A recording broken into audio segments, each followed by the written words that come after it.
Bonjour Ahmed Hussein, bonjour à tous, j'espère que vous allez bien, bravo, bienvenue dans mon tout premier live TikTok. Je ne sais pas comment ça marche, aidez-moi s'il vous plaît. Mais c'est quoi ta raison de vivre si t'as pas de religion? Ma raison de vivre? Je l'ai trouvée. Moi personnellement, ma raison de vivre, c'est l'amour. Est-ce que ça te plaît comme réponse? Quand je parle d'amour, ça veut dire, j'aide ma famille, j'aide mes amis, j'aide même les inconnus et ma raison de vivre, c'est d'essayer de rendre, le monde un petit peu meilleur. Alors je sais que tout seul, je vais pas sauver le monde, hein, mais peut-être que je peux essayer de donner un peu d'exemple, donner un bon mood à notre société, contribuer, aux bonnes choses, quoi, et en espérant que les gens qui vont naître dans l'avenir et puis, les gens qui sont actuellement vivants, puissent être un peu plus heureux, plus confortables, plus aimés, moins de solitude. Enfin, il y a plein de raisons de vivre sans religion. Je comprends pas ta question.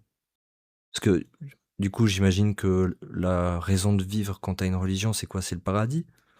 Mais ça vous paraît étrange qu'un athée ait des raisons de vivre? Enfin, on en est plein.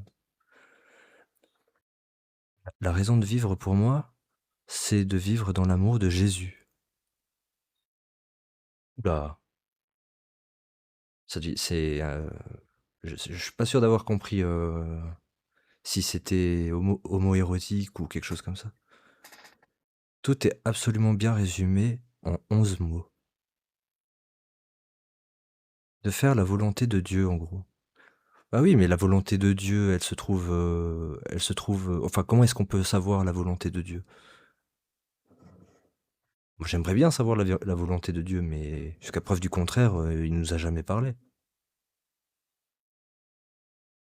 Je me contente d'essayer de faire ce que je pense être le bien. Apparemment, alias Google d'Araba en arabe peut vouloir dire s'éloigner d'eux. Non, d'Araba ça veut dire frapper. Et s'éloigner d'eux, c'est avant, c'est les mots avant. D'Araba c'est frapper. Croire en une religion, c'est juste trouver un sens à sa vie. T'es pas obligé de croire en une religion pour trouver un sens à ta vie. Moi, je crois en aucune religion et j'ai un sens dans ma vie. Non, c'est en priant et en lisant la Bible que tu sais la volonté de Dieu. Alors bah, justement, par exemple, quand je lis la Bible, moi, la volonté de Dieu, elle me choque. Quand, par exemple, il nous demande de lapider les fornicateurs, bah, j'ai pas envie de pratiquer cette volonté. Peut-être que pour Dieu, c'est quelque chose de bien. Pour moi, ça représente quelque chose de très mal.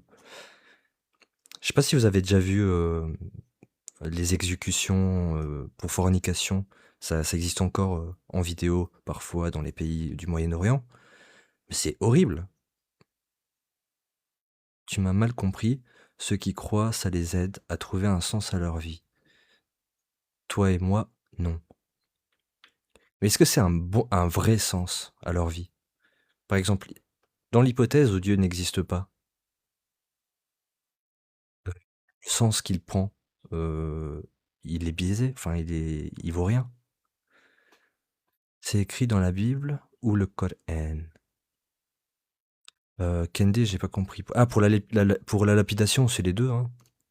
C'est une loi, c'est une loi mosaïque. Chacun donne un sens à sa vie, pas besoin de religion. Ah bah, je suis tout à fait d'accord. En fait, c'est ça le but de la vie, c'est de trouver son propre chemin. Quand tu as une vie de merde, ça t'aide à l'accepter, car on te dit qu'après la mort, ce sera mieux. Et oui, je confirme, c'est d'ailleurs ce que disait Marx, en parlant de l'opium du peuple. Quand t'as une vie de merde, ben c'est un peu ta béquille quoi, la religion. Mais c'est comme une drogue. Et c'est pas parce que une drogue te fait du bien que c'est une bonne chose de consommer. C'est pas un bon argument si quelqu'un te dit: «Mais moi je me drogue, mais ça me fait du bien, ça m'aide». Bah, non, c'est pas un bon argument. Moi j'ai des études scientifiques, qui prouvent que, ça t'aide pas. Et j'ai aussi des études scientifiques qui prouvent qu'être croyant, ça aide pas pour beaucoup de choses dans la vie. Comme par exemple la peur de la mort. Ça, c'est un sujet très intéressant. En fait, les athées ont beaucoup moins peur, statistiquement, de la mort que les croyants. Alors que les croyants ont l'espoir, d'une vie après la mort. Bonjour tout le monde. Choisis un thème et on discute si tu veux. Tout thème me va, c'est le sujet du mythe et du Sisyphe? J'ai pas compris. Ah, ça doit être l'inverse. Les croyants ont peur de la mort que les athées. Ah bah, c'est pas ce que démontre la science, justement. Par exemple, ma maman, elle a une peur atroce de la mort et c'est une croyante, plus, hein. L'existence de Dieu, ça te va? Bah, l'existence de Dieu, lequel? Imprécis? Ou juste, l'élan initial, qui a provoqué l'univers? Définition déiste. Oui, ça me va, ça me dérange pas. J'ai aucune raison, d'y croire, mais j'ai rien contre l'idée. Comment expliquez-vous la cause première? La cause première. Alors moi, j'aimerais bien savoir de quoi tu parles. Moi, je dis que quand un chrétien meurt, il rentre à la maison. Moi, je pense que quand un chrétien meurt, il est enterré. Il n'y a qu'un Dieu, force créatrice. Les religions sont des interprétations. Peut-être. Mais enfin, moi, je pense que les religions sont plutôt des mensonges qu'on utilise pour contrôler les masses. C'est sur quoi que tu as un problème? C'est principalement sur l'autorité religieuse. C'est-à-dire qu'avec avec les textes sacrés, on peut faire à peu près n'importe quoi à n'importe qui. Par exemple, je connais, j'ai discuté avec des musulmans qui connaissent très mal le... Je peux monter. Oui, tu peux monter. Attends, je vais essayer de t'inviter. D'ailleurs, si tu peux le lire en live, ça serait top. Alors, j'ai essayé de lire le Coran tout à l'heure. C'est mon tout premier live. J'ai essayé de lire le Coran et j'ai une restriction de copyright. Alors, je savais même pas qu'il y avait un copyright sur le Coran. Ça m'a abasourdi. Lisez le résumé au dos du livre Traité d'athéologie de Michel Onfray. Alors, peut-être une autre fois. Attends, j'ai fait une demande normalement. Alors, je suis très très nul. Accepter. Est-ce que ça va marcher? Bonjour Vinky, est-ce que tu m'entends? Bonjour Yumi. Oui, Ça va bien? ça va et toi? Oui, ça va bien. Alors attends, j'ai mon clavier qui est en plein.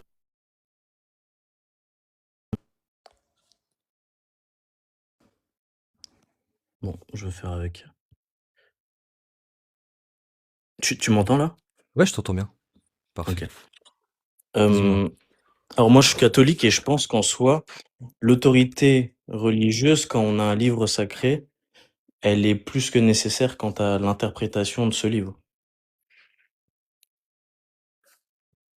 Parce que pour éviter les fausses Les dérives. interprétations, tu dis? Justement, voilà. Ok. Et je parlais pas spécialement de cette autorité-là religieuse, mais tu sais, j'entends souvent des chrétiens dire affirmer quelque chose, Dieu est amour, etc. Et Mhm. quand je lis certains textes, c'est l'inverse. Donc on peut manipuler le texte selon ce qu'on veut faire de la personne. Ben, est-ce que tu as des exemples de textes ou bien genre des trucs qui te viennent à l'esprit quand ce à quoi tu penses quand on dit que Dieu est amour et que du coup tu es pas d'accord avec ça? Tout à l'heure, j'ai parlé de la lapidation pour les gens qui font l'amour quand ils sont pas mariés. Mmh. Pour moi, c'est Alors pas de l'amour, hein. ça, c'est plutôt C'est dans c'est de la dans violence. l'islam en soi, Pardon? mais c'est plutôt dans l'islam, mais tu peux trouver des traces, de ça dans l'Ancien Testament aussi. Pour moi, je suis pas Oui? catholique, je suis catholique, donc je veux pas défendre la cause de l'islam, Ah non, non, je mais parle pas d'islam, là. OK. Si tu fais référence à l'Ancien Testament, du coup, hem, une punition qui est donnée à quelqu'un n'infirme pas l'idée d'un amour qui est transcendentiel. Une punition, ça sert à quoi? Bah, à faire évoluer, selon la morale et les mœurs, Ouais, évoluer la personne en question. bien sûr. Donc Alors c'est non, non, moi je dirais pas la personne en question, vu que là, dans l'Ancien Testament, on parle de l'évolution de tout un peuple. OK, donc c'est plus valable, la lapidation. C'est quelque chose que Dieu a changé. Heu, Pas quelque chose que Dieu a changé, mais quelque chose que Dieu a, oui, alors on pourrait dire changer selon la forme, mais disons que la valeur morale qui est attribuée à la fornication, par exemple, ben elle a pas changé sur le fait que c'est quelque chose d'immoral. Ce qui a changé, c'est plutôt la punition. Et co pourquoi ça a changé? Comment ça a changé? Parce que Jésus, il vient apporter une morale qui est beaucoup plus haute que celle du talion. Il Pour vient tu apporter, catholique, tu oui, je suis catholique, c'est catholique ça? romain, c'est ça. Donc Jésus, c'est Dieu pour toi? Oui, Donc le dans l'Ancien Testament, Jésus a dit, «Lapider les fornicateurs», c'est ça? ouais, alors bon, si tu attribues l'action de Jésus à Dieu, oui, tu peux dire que Dieu a dit dans l'Ancien Testament qu'il fallait, lapider les fornicateurs, bien sûr. Et ensuite il est venu sur terre pour dire Mais disons l'inverse. que c'est pas une loi qui est, normative, vu que c'est une loi de l'Ancien Testament. La punition n'est pas normative. Ce qui est normatif, c'est plutôt la valeur morale de l'acte. D'accord. Ça veut Donc en dire gros, que c'est juste pour dire l'immo que c'est très grave. C'est ça que tu veux l'immoralité me de dire? l'acte ne change pas, la fornication reste toujours blâmable, mais elle n'est plus punie, de la même manière. Disons qu'on va, là où dans l'Ancien Testament, les punitions sont physiques pour le peuple, dans le Nouveau Testament, on cherche une punition qui est, plutôt spirituelle et qui doit être outrepassée, intérieurement. D'accord, d'accord. Et pourquoi, faire cette, différence avec l'Ancien Testament et le Nouveau? C'est-à-dire différence? Au niveau de L la punition, tu dis? Non, je veux dire, la Bible, c'est l'Ancien et le Nouveau Testament. Tout à fait, bien sûr. Mais je dis Mmh, pas justement que le testament est abrogé, hein. Vu que la valeur morale qui est introduite dans l'Ancien Testament reste exactement la même que, dans le Nouveau Testament. Ce qui va être modifié, c'est, la manière, dont on va punir, la personne. Aujourd'hui, on ne lapide plus quelqu'un qui fornique. D'ailleurs, on ne l'exclut même plus, on lui demande de revenir dans la grâce du Seigneur parce que c'est un péché et que en tant qu'humain, on n'est plus censé être puni physiquement, mais reconnaître notre erreur, la regretter et revenir dans la grâce du Seigneur. OK, OK. Je trouve ça très bien. Mais du coup, qu'est-ce que tu penses, de cette période-là où il fallait lapider les gens?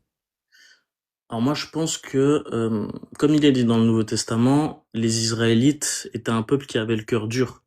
Et c'est pas pour rien que Dieu, se révèle à ce peuple précisément. C'est parce que c'est le peuple qui part du plus loin possible au niveau des mœurs.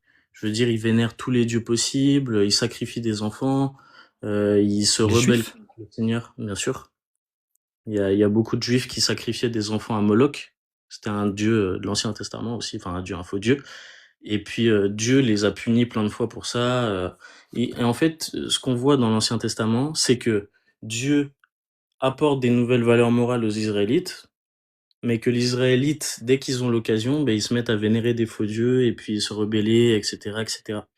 Et donc Mais attends, tu pas en train de confondre avec les Canaanites? non. Non, non, beh, déjà Parce que, il me semble que les Juifs, ce sont justement eux il y avait qui ont des Cananéites qui étaient mêlés avec des Juifs et dont les Juifs, prenaient part à leurs rituels et cetera et acceptaient leur Dieu et cetera. d'accord. Mais ça répond pas à ma question. Leur cœur était dur, mais la punition en question, elle est pas un peu exagérée? Ben, à partir du moment où tu penses que Dieu, ne tue pas dans la mesure où, la personne, par exemple, elle cesse d'exister. Nous, on n'admet pas la cessation d'existence. C'est-à-dire que Dieu, pour préserver d'un mal, peut nous ôter la vie. Vu que c'est lui qui donne la vie, c'est lui qui la reprend, ben en fait, si Dieu demain nous tue, il y a rien d'immoral à ça. Je veux dire, on va tous mourir un jour. C'est pas le fait de mourir qui est immoral. Mmh. Par contre, ce qui va changer, c'est la manière dont on va traiter un acte qui est moral. Et alors oui, tu peux te dire oui, ça me choque parce qu'ils sont lapidés et puis que Dieu les tue et puis prend leur vie. Mais je veux dire, C'est pas vraiment Dieu, c'est la famille, c'est les voisins, alors on c'est le va dire la village. main de Dieu, on va dire la main de Dieu dans la mesure où c'est, l'action de Dieu car, on applique la loi de Dieu. C'est comme si je te dis, «Oui, je ne veux que personne entre sur mon terrain». Ben si quelqu'un empêche, quelqu'un d'autre d'entrer sur mon terrain, ben il a fait ma volonté donc, c'est comme si moi je l'empêchais, d'aller sur mon terrain. OK. Et qu'est-ce que tu penses de toujours en parlant de lapidation, le fait que ce soit difficile de punir un homme pour, lapidation, parce que c'est très difficile de prouver, enfin, de le punir pour fornication, c'est difficile de le prouver. Mais à l'époque, enfin, même maintenant, une femme, c'est très facile de prouver, qu'elle a forniqué, si elle tombe Bien enceinte. sûr. Ah ouais, ouais alors peut y avoir, une injustice. Bon après, qu'est-ce que j'en pense? Oui, oui, c'est vrai, il y a moins de preuves dans la mesure où, bah, bon, en soi, je n'y pense rien. Enfin, il y a ni je sais pas quoi en penser. Enfin, il y a pas de bien à en penser, il y a pas de mal à en penser, c'est comme ça que la nature est faite. La nature ou Dieu? Bah, la nature est faite par Dieu, donc c'est comme ça que Dieu l'a fait. Et donc Dieu, il a voulu faire une loi qui est injuste, en fait. Bah, Parce non, qu'il savait très bien que parce que la fornication la plupart des gens qui allaient être forniqués, qui allaient être lapidés pour fornication, ça allait être des femmes. bah, non, bien sûr que non. Une femme, qui a forniqué, bah, elle peut très bien dire la personne avec qui elle a forniqué. Après, ça pousse d'autres problèmes moraux. Je Je veux crois qu'il y a dire une histoire comment ça s'appelle? De témoignage et le témoignage d'une seule femme n'était pas valable. ouais, dans l'Ancien Testament, tu retrouves des parties comme ça, mais c'est encore une fois, ça, c'est pas une valeur normative, c'est une conséquence du péché originel et c'est pas du tout, une valeur qui est, on va dire, inhérente à la volonté de Dieu, c'est une valeur qui est inhérente à notre, dérive dans le péché. C'est-à-dire que, bah, tu le vois dans Genèse, hein, Dieu explique à la femme la conséquence du péché originel, que l'homme, bah, du coup, il va dominer sur elle, et il va donner aussi la conséquence du péché originel à l'homme. Il devra plus travailler, il aura du mal à faire pousser des choses de la terre, il devra récolter à la sueur de son front. Toutes ces choses-là, c'est des choses qui ne sont pas inhérentes à la volonté de Dieu, mais qui, entrent dans le monde en tant que conséquence du péché originel, notre première rébellion contre Dieu. OK, ouais, ah ouais, c'est intéressant. Ouais, cette rébellion aussi, je la trouve, particulière parce Ouais, que tout le monde entre guillemets, hein, parce que en fait, dans le jardin d'Éden, ce qui préservait les hommes entre guillemets du péché, c'est pas tellement le fait de ne plus pouvoir faire le mal, c'est ne pas se rendre compte qu'il y qu'on ait le qu'on bien et le mal. qu'il y avait le bien et le mal. Tu vois bien, hein, ils sont nus, ils ont aucune pudeur, ils profitent, des champs dans l'allégresse et cetera et le problème arrive quand ils veulent goûter aux fruits défendus. Bon alors par curiosité, saine ou malsaine, hein, ils se rebellent contre Dieu et donc en arrivent les conséquences, l'homme peut prendre, tu peux en fait, tu peux pousser parce que c'est un récit métaphysique, métahistorique. Tu peux te dire voilà, l'homme se rend compte qu'il est plus fort que la femme, donc du coup il va dominer sur elle. Donc tu as la conséquence du péché originel. Ensuite l'homme, n'est plus dans le jardin, donc il va devoir se mettre à semer, donc le travail sera beaucoup plus dur pour lui. Enfin, des choses comme ça, tu vois? T'as des réflexions que tu peux pousser selon les conséquences du péché originel, mais on prend pas Genèse en tant qu'histoire littérale. Ah, c'est pas tu penses pas que Adam et Ève ont D'accord. existé? Alors si, je pense qu'il y a un être humain et une femme qui ont reçu la première âme, mais je ne dis pas que c'est genre 2 humains qui étaient tout seuls, sur un morceau de jardin et puis qui voilà, enfin c'est attesté, c'est en fait le récit de la Genèse est écrit par rapport aux autres livres de l'Ancien Testament d'une manière beaucoup trop singulière, beaucoup trop poétique pour que ça soit un récit, purement historique. Donc il y a du vrai, hein, ce que dit Genèse est vrai, mais c'est interprété d'une manière, parfois, métahistorique. C'est pas un peu bizarre pour un dieu de le faire de cette manière? Non, c'est de l'inspiration divine. On ne dit pas que Dieu a écrit avec son doigt la Bible, mais qu'il l'a inspirée aux hommes. Et bon d'ailleurs Genèse, on ne sait pas qui est l'auteur, Je on trouve sait que que c'est un c'est un problème. pas du tout. Il y a pas Confier besoin de une il y a pas tâche besoin aussi de importante signer. à des hommes, Bah, pourquoi? Pourquoi ce serait un heu, problème de faire participer les hommes dans ce qu'on appelle l'économie du salut, c'est-à-dire tous les moyens mis en œuvre pour le salut des hommes? Au contraire, c'est donner un langage beaucoup plus proche de la nature humaine à des humains qui vont donc lire ce livre. Moi, je pense oui. au contraire.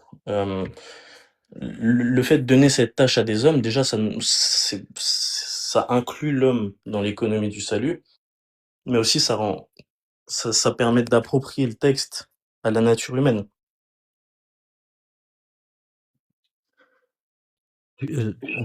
On peut parler de Genèse? Enfin de Bien cette sûr. histoire d'Adam et Ève? Oui, Parce que je trouve qu'il y a énormément d'incohérences. oui. Déjà, Vas-y, dis-moi. la manière dont Dieu a créé l'univers, scientifiquement, ça colle pas. Mais, vu que tu prends pas ça littéralement, donc j'imagine que ça te pose pas Beh, problème. enfin, le truc, c'est que, la Bible, c'est pas un livre qui est scientifique. La Bible n'a pas d'intérêt à dire: «Oui, voilà, alors, il y avait une soupe primitive et puis de là se sont formées des molécules, qui ont interagi puis au bout de quelques milliards d'années, on crée les premiers organites qui se sont assemblés en une cellule et cetera et sont devenus vivants». Oui, Bon, ça il a parle pas de des os du sens. bas, il parle des os du haut, il parle Oui, mais d'autres tu vois, choses. ça reste très général. Ça Mais reste très, très général. mais On ça va veut pas dire dans quoi? la C'est quoi le but de parler de ces eaux-là, de la création, jour pour jour, de l'univers? Beh, c'est pour Si c'est moi, pas pour dire, la vraie. c'est au moins un repère, dans la création qui est pas un repère forcément chronologique, mais au moins un repère, procédural de la manière dont Dieu a créé le monde. Il l'inspire à des hommes, donc l'homme, en interprète ce qu'il veut, hein. Il peut se dire: «Ah OK, donc cette partie-là» alors, ne me prends pas à mal, je dis pas que du coup l'homme se permet d'être emmené dans l'hérésie et dans l'erreur. C'est-à-dire que Dieu le préserve toujours, hein, quand il l'inspire de, révéler des erreurs. Mais que le but de la Bible n'est pas de nous dire, en tout cas en Genèse: «Oui alors, sur cette période-là, Dieu a fait ça, sur cette période-là, Dieu a fait ça, sur cette période là, Dieu a fait ça et puis après il a dormi». Enfin, c'est pas logique, Dieu dort pas. Donc, Il s'est reposé, ouais, reposé. il s'est reposé, mais ça veut tout et rien dire, en fait.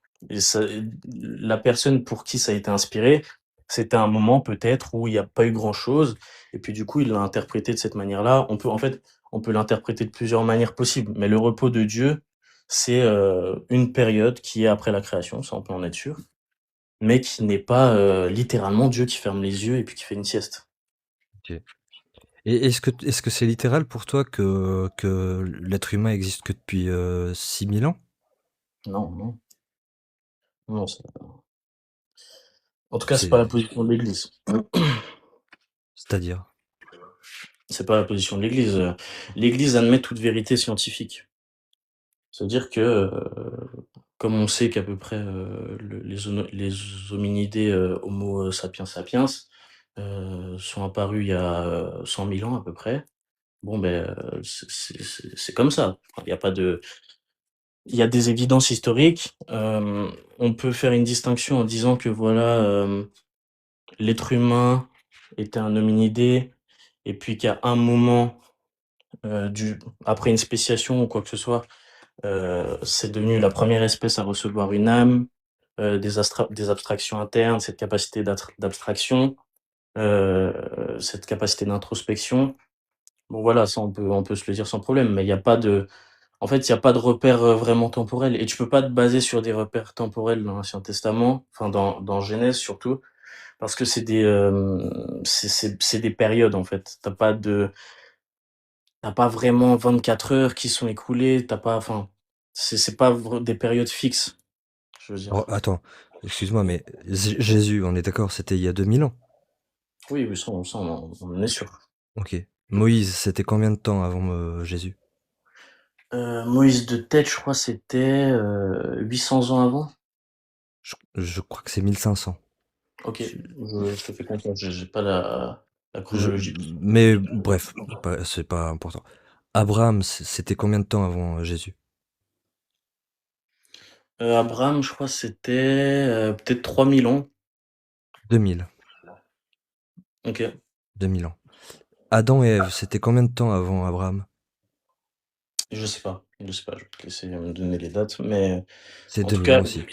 le point revient au même, c'est que, tu peux pas te baser sur sur ces choses-là, parce que tu vois même que dans l'Ancien Testament, on vit beaucoup plus longtemps, heu, Oui. des choses comme ça. Enfin, c'est pour ça qu'on dit que c'est un récit qui est métahistorique, parce qu'il y a beaucoup de références qui sont plutôt, poétiques et puis, on n'est pas vraiment, dans des périodes, bah, par exemple pour les jours de la Terre, on sait scientifiquement que la Terre n'a pas été créée en 6 jours. Bon, beh, voilà, les jours, ça doit correspondre à certaines périodes et cetera et cetera. Oui, mais Mais, là, c'est pas des jours. On explique bien le nombre d'années qu'ont vécu chaque personnage. oui, tout à fait. Mais bon On sait après que je Noé a vécu 960 et quelques années. On sait que son propre père, lui, par contre, il a vécu beaucoup moins, 365 ans, si je me souviens mais bien. tu restes dans le récit qui est métahistorique, donc tu peux pas te fier aux dates, enfin c'est juste ça que je te dis. Donc, Méta non, historique. non, non, pas métahistorique, oui, c'est-à-dire qui est pas un récit qui est purement historique. Ça veut dire que, tout ce qui est écrit dans la Genèse sur le plan historique, hem, ne s'est pas forcément déroulé comme le décrit le texte. C'est en fait, c'est une interprétation de l'homme à la révélation du plan divin. C'est ce qu'on appelle une inspiration. C'est pour ça que l'homme décrit la création de la terre en 6 jours, mais on ne sait pas comment l'homme a été inspiré. Il peut avoir vu 6 périodes qu'il va définir en 6 jours. Et puis la septième en une autre longue période sur laquelle il se passe pas grand-chose, donc il se dit: «Voilà, le Seigneur a dû se reposer». Quand tu d'autres endroits, on se dit: «Voilà, Dieu était en colère, donc il a fait ça», mais en fait, enfin, Dieu, il vit toutes les émotions parfaitement, donc il y a pas vraiment, un Dieu qui devient triste et puis et cetera. On dit que Dieu est triste, c'est la même chose. En fait, c'est des interprétations humaines par rapport à des réactions divines qui sont concrètes, tu vois?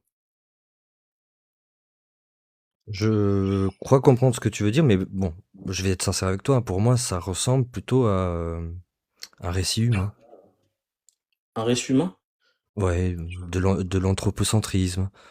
Dieu a des émotions, mais c'est Ouais, alors métaphorique, oui, parce c'est de qu'on l'an fait des hypothèses alors ad hoc.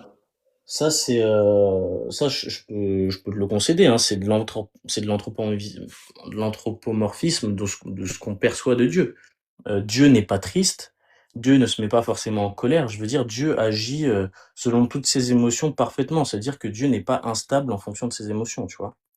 Quand on dit par exemple, que la nature humaine a été pervertie et que ça a rendu Dieu triste, bon, ben c'est pas vraiment Dieu qui s'est mis à pleurer, dans le ciel, tu vois? Dieu n'a pas d'œil physique, Dieu n'a pas de larmes physiques, voilà, c'est des émotions qui sont vécues parfaitement dans l'essence divine et Et, dont on qu- perçoit les et, effets, et, qu- c'est-à-dire et quand Noé Dieu qui dit, pardon, mais et quand Dieu dit qu'il est jaloux, c'est aussi, c'est aussi une métaphore. Donc, alors, jalousie, il faut le remettre dans le contexte, hein. Nous, quand on interprète jaloux, c'est quelqu'un, voilà, qui est un peu avide et puis qui se dit: «Ah ouais, non, ça c'est à moi mon précieux, mon précieux». Sauf que dans l'hébreu, le terme jaloux n'est pas du tout relié à notre interprétation moderne du mot. Jaloux, ça veut dire quelque chose dont on ne veut pas, être séparé. Là, du coup, ça concernait le peuple, hein. Le peuple qui vénère d'autres dieux, bon, ben voilà, Dieu est jaloux parce qu'il ne veut pas que son peuple vénère des choses qui sont fausses. C'est dans ce sens-là. Et Par exemple, le nous, veau d'or? exactement. Et nous, ce qu'on renvoie à la jalousie aujourd'hui, dans l'Ancien Testament, on va le décrire plutôt comme de l'envie. Donc Et le c'est veau d'or, ça représentait Yahvé, si je me trompe pas. non, pas du tout. C'était, les Israélites qui, après le départ de Moïse sur le mont Sinaï, hem, donc étaient en peine parce que, Moïse ne pouvait plus prophétiser, en leur présence. Dieu ne leur parlait plus, donc du coup, ils se sont dit: «Ah Aaron, qui était le frère de Moïse, fais-nous un dieu». Et donc Aaron, il trouve l'idée, parce que sinon il allait être mis à mort, il a fait un veau d'or et puis quand Moïse est revenu, il l'a directement, brûlé et cetera et puis, Et là massacrer tout le monde. voilà, il a massacré tout le monde en gros. Sauf Aaron. Beh, Aaron sauf qui est devenu Aaron prêtre après. oui, oui, bien sûr, sauf Aaron vu que du coup Aaron, il était sous la contrainte. Ah, il était sous la contrainte du peuple? Bien sûr. Le peuple, a menacé Aaron pour lui faire un dieu. Ça, C'est j'ai c'est pas lu ce ça qui dans la c'est ce Bible. qu'il a fait, tu le retrouves dans Exode, bon je sais plus le chapitre exactement, mais ça doit être vers, Exode 13. Ouais, Tu oui, c'est en Exode, ouais. c'est quand le peuple se rebelle littéralement contre Aaron, il lui dit: «Fais-nous un dieu». Et normalement, ce veau d'or représente Yahvé. Non, non, non, il représente pas Yahvé, hein, c'est un faux dieu, quoi. Enfin, c'est une idole. C'est en gros, un objet qui ne contient aucune divinité, mais qu'on vénère comme tel. OK, OK. Est-ce que tu penses que, il y avait des êtres humains, autres, heu, pendant que Adam et Ève, existaient? C'est-à-dire, quand il y avait Adam et Ève, Abel et Mmh. Caïn, à ce moment-là, est-ce qu'il y avait déjà d'autres êtres humains qui vivaient à d'autres endroits? Alors en soi, je pense que oui, hein. Heu, Au niveau démographique, je veux dire, c'est ce qui fait le plus de sens. Après, est-ce que ces humains-là, ils étaient dotés d'une âme? Est-ce que ces humains-là, ils étaient, aux côtés d'Adam et Ève? Ça, on sait pas, on n'a aucune précision selon le texte. Nous, on parle juste des 2 humains initiaux qui sont dans le jardin d'Éden et qui ensuite, sont déchus de ce jardin-là. On peut Et faire des hypothèses, hein, il y a des hypothèses qui disent oui, il y a d'autres hominidés apparentés à des Homo sapiens qui vivaient à cette période et puis qui sont accouplés avec les enfants d'Adam et Ève et cetera et puis qui ont bénéficié de l'attribut d'une âme et cetera et ça s'est perpétré selon les siècles. ça te pose pas problème que Dieu ait fait, un seul groupe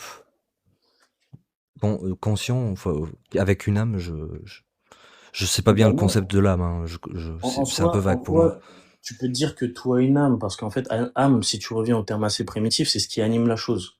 Tu Ouais, peux dire une plante a une âme parce qu'elle bouge, et cetera, elle est animée, ouais, elle, c'est elle l'animus. croît vers le ciel, des choses comme ça. Enfin, voilà, tout a une âme. Mais nous, on a une âme qui est particulière, qui est à l'image de Dieu. C'est une âme humaine qui nous permet l'abstraction, l'introspection et d'autres choses de la sorte. Après, bon, non, ça me dérange pas. Je veux dire, je veux pas être jaloux enfin, je veux pas être triste que mon chat, il soit pas capable de penser logiquement et de faire des maths, tu vois? Ah donc il si tu pas d'âme, tu peux pas avoir de pensée rationnelle et de faire des maths et cetera, c'est ça? Si tu as pas d'âme, en tout cas, tu as pas de capacité d'abstraction. Et pour la logique, il faut un minimum, de capacité d'abstraction. Je dis pas qu'il y a pas une certaine proto-logique chez les animaux, c'est-à-dire une forme très, très, très primitive de la logique. Enfin, je veux dire, même, tu as une proto-morale chez les animaux, un animal, il va pas tuer un autre membre de son groupe sans raison, tu vois? Donc bon. Alors du Tu coup, sais, comment est-ce justement, que on tu est pas expliques, trop vas-y. quand Caïn a tué son frère, il a été Mmh mh. banni de l'Éden et Alors, non, non, ils sont bannis de l'Éden bien avant ça, hein. C'est à partir du moment où Adam et Ève se rebellent que toute l'humanité est bannie d'Éden. C'est-à-dire que Caïn et oui, Abel ne pardon. sont pas rentrés dans le jardin. Oui, alors oui, ils sont bannis d'Éden, mais ils sont, renvoyés au sud, sur des terres un peu plus, difficiles à la récolte et cetera, mais ils sont toujours ensemble. C'est-à-dire que, Mmh. Tout à fait. hem, Abel, il est berger, si je me trompe pas, et Caïn, il est plutôt agriculteur. Exactement. Et à un moment, il se rebelle parce que Dieu n'accepte pas le sacrifice de Caïn parce que je, je pense qu'il préfère la viande, j'imagine. Et à ce moment-là, du coup, il y a une jalousie, il y a le premier meurtre. Le premier meurtre de l'histoire de l'humanité. Et donc, du coup, Dieu, ce qu'il fait, il lui demande où est Abel. Et Caïn lui dit non, je sais pas où il est. Pourquoi? Et je dois m'en occuper. Et puis il insiste et il finit par lui dire je l'ai tué. Et Dieu lui dit ben tu seras banni des terres actuelles où tu es là. Tu vas être banni, tu vas errer dans la terre telle une bête. Et Caïn Ouais, lui alors tu peux répond être exilé, oui, ouais de voilà. l'humanité, bien sûr. Et Caïn lui répond mais j'ai trop peur. On va me tuer. Il y a des gens qui vont me tuer. Et Dieu lui répond celui qui te tuera, ben il sera puni. Je le punirai. Personne ne te tuera. Casse-toi. Et donc Caïn se barre et rejoint une ville où il rencontre sa femme. Comment est-ce que tu expliques ça? Mais comment j'explique quoi? Qu'il rejoint une ville avec des gens. Ben, il est exilé d'un endroit A, ça veut pas dire qu'il peut pas aller dans un endroit B qui est aussi peuplé, tu vois. Enfin, Oui, mais tout à l'heure, on a dit que il n'y avait qu'eux qui avaient des âmes, qui avaient des logiques, etc. Une ville, ça, une société, une ville. alors, moi, je t'ai parlé d'une hypothèse, hein. Je t'ai pas dit que c'était que eux deux qui avaient forcément une âme. Je te dis que c'est les deux principaux dont on te parle, en tout cas dans le Jardin d'Éden. Mais en fait, tout est sujet à interprétation dans ces passages. Et puis même en soi, c'est pas vraiment ce qui est important dans l'Ancien Testament. Enfin, des questions un peu tricky comme ça a pas vraiment de sens pour essayer de débunker la religion. Ça a du sens parce que un dieu se doit d'être irréprochable s'il veut être cru. Mais qu'est-ce qu'il y aurait d'irréprochable, enfin Déjà, irréprochable en tout cas dans le fait de qu'il y ait une autre partie de l'humanité dont on parle pas forcément dans le récit, mais qui vivent de manière périphérique et que, heu, qu'un arrive à rejoindre, enfin, ça va peut-être l'incohérence, l'incohérence avec le reste du texte, où ils sont censés être que alors trois êtres vivants, enfin si le trois but du êtres humains. texte si bah, justement, comme je t'ai Quatre, dit tout à pardon. l'heure, il y a sûrement pas 4 êtres humains. Il y a démographiquement parlant, il y a beaucoup plus, d'êtres humains. Il y avait des âmes, Mais des âmes, c'est là qu'est toute la question. parce qu'ils avaient la capacité de produire des sociétés, des villes, ils avaient des Et règles. peut-être et peut-être même que K1 quand et encore une fois, hein, tout est sujet à interprétation là-dessus. Je veux dire, il y a pas de vérité émise, sur le fait qu'il y ait une autre partie de l'humanité qui avait une âme ou autre, tu vois? C'est juste que, K1 même, hein, aurait pu arriver dans la ville et puis oui, il aurait été le seul à posséder une âme et puis voilà. On a, on a conclu qu'on ne pouvait pas aller avoir une complexité sociale et fabriquer des villes, des maisons, etc. sans âme. Bah, moi, j'ai pas parlé de complexité sociale, hein, je t'ai parlé de complexité interne. C'est-à-dire, Ouais. des capacités d'abstraction. Je veux dire, les êtres humains ne sont pas les seuls à construire, quand tu as des castors qui ont des réseaux, de tronçons, enfin, tu as des fourmis qui ont des réseaux souterrains, c'est pas des On choses parle qui d'une inventent ville. la vie. Bien sûr, mais qu'est-ce que représente une ville? Je veux dire, on sait pas ce qu'est la nature humaine, sans son âme. Donc, Une ville, c'est sûr si que ça se trouve, c'était des c'est maisons, pas un très barrage de castor. primitives. C'était des maisons très primitives, en terre et puis voilà, genre, c'est une ville parce qu'il y en a plusieurs. Ça veut pas dire qu'il y avait des maisons, en briques et puis que machin, qu'il y avait des cheminées, des choses, complexes sur plusieurs étages. Enfin, Oui, comme encore maintenant, il y a plein de villes qui sont faites en terre, terre cuite, etc. non, Ça voilà, change pas encore une que ces fois. gens-là ont Ouais. des âmes. Oui, voilà, mais en fait, Enfin, justement, des âmes. on ne sait pas, on n'a aucune description, genre, sur ça. Parce qu'en fait, c'est pas l'essence du texte. L'essence du texte, c'est de dire, voilà, Abel a été exilé et puis bon, voilà, il s'est retrouvé à un autre endroit. Ah, tu veux dire Caïn. Là, encore une fois, on parle de la conséquence de son acte. On parle pas, de sa vie, de ce qu'il pensait à un moment T et puis de ce qu'il a fait, quand il a rejoint, un tel chemin ou quoi. Non, moi je Enfin, parle juste de l'incohérence de Genèse par C'est par pas ce une biais-là. incohérence, non, non, c'est pas une incohérence parce que justement, on n'a pas de description sur la possession d'âme à ce moment-là. Et je veux dire, ça n'aurait ça n'ajouterait pas beaucoup plus de sens au texte de se dire: «Ah voilà, il y avait à peu près 6 000 personnes à côté qui avaient aussi une âme» ou bien il y avait, 20 000 autres individus humains qui n'avaient pas d'âme et que voilà, par les procréations, il y a une disparité de l'âme et cetera. Enfin, je pense que ça n'a vraiment pas de sens Ah de oui, mettre. j'oublie de préciser, Adam, à ce moment-là, il avait qu'une centaine d'années, hein. Il était encore jeune, donc le temps de faire une ville, c'est plus que 100 ans quand même, surtout à cette époque. Bah, ça dépend. Et d'ailleurs, même Adam et Ève n'avaient même pas eu le temps de fabriquer, grand-chose. Mais là, encore une fois, là, tu projettes des critères qui sont, très actuels. Je veux dire, faire une maison en Non, terre, ça justement. prend pas 100 ans, hein, Non, bah, non, si pas de chacun maison fait en sa terre. maison, qu'ils le font de manière, bien répartie et puis même, genre, tout à l'heure, je te parle de maisons en terre cuite, ça peut être des maisons, beaucoup plus primitives avec des toits en chaux et puis des choses comme ça, tu vois? OK, OK, OK. Enfin, encore une fois, moi, je pense que l'essence du texte n'est pas de parler de l'architecture de la ville ou bien du temps exact, parce qu'en fait, rien n'est temporel dans Genèse. Genre, tu peux te Oui, fier, ça parle que de ça. Il parle que des années de bah, encore une vie de fois encore une Adam, fois combien de temps a vécu Abel, combien de temps a vécu Caïn, combien de temps ont vécu leurs fils, leurs petits-fils. bah, ma foi, c'est de l'inspiration divine, donc À, franchement, à la- à l'année les près, notions hein. temporelles les notions temporelles dans Genèse ne sont pas à prendre comme purement historiques. Ça, c'est la position de l'Église. D'accord, donc c'est une position arbitraire.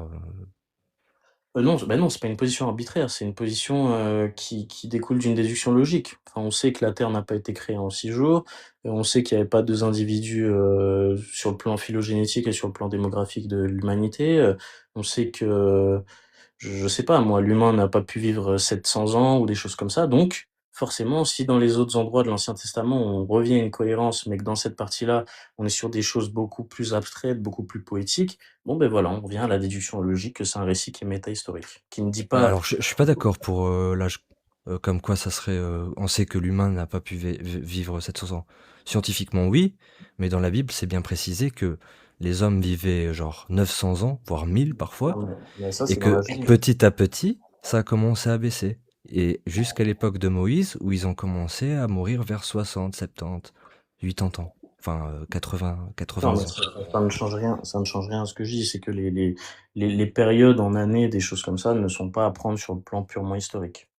Je veux dire, il faut prendre les valeurs qui sont, émises par le texte, hein, parce qu'on parle d'une réalité, qui est, le fait que l'humanité a trahi Dieu, qu'elle s'est rebellée contre lui et que, par la même occasion, elle a perdu son rang dans le paradis. Elle a été déchue. On a Quand, une nature. quand Dieu, dans la Bible, dit que depuis le péché, à chaque fois, ils perdent en temps de vie et qu'on arrive à des temps de vie qu'on connaît tous actuellement, enfin, c'est métaphorique. Bah, il le dit où? Je peux essayer de le retrouver. Enfin, il le dit dans Genèse. C'est plutôt du côté de l'Exode, je pense. Donc, tu à me refaire monter parce que j'ai mon clavier qui est devant, c'est Et,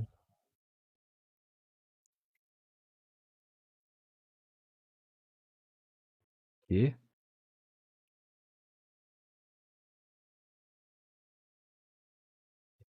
invité.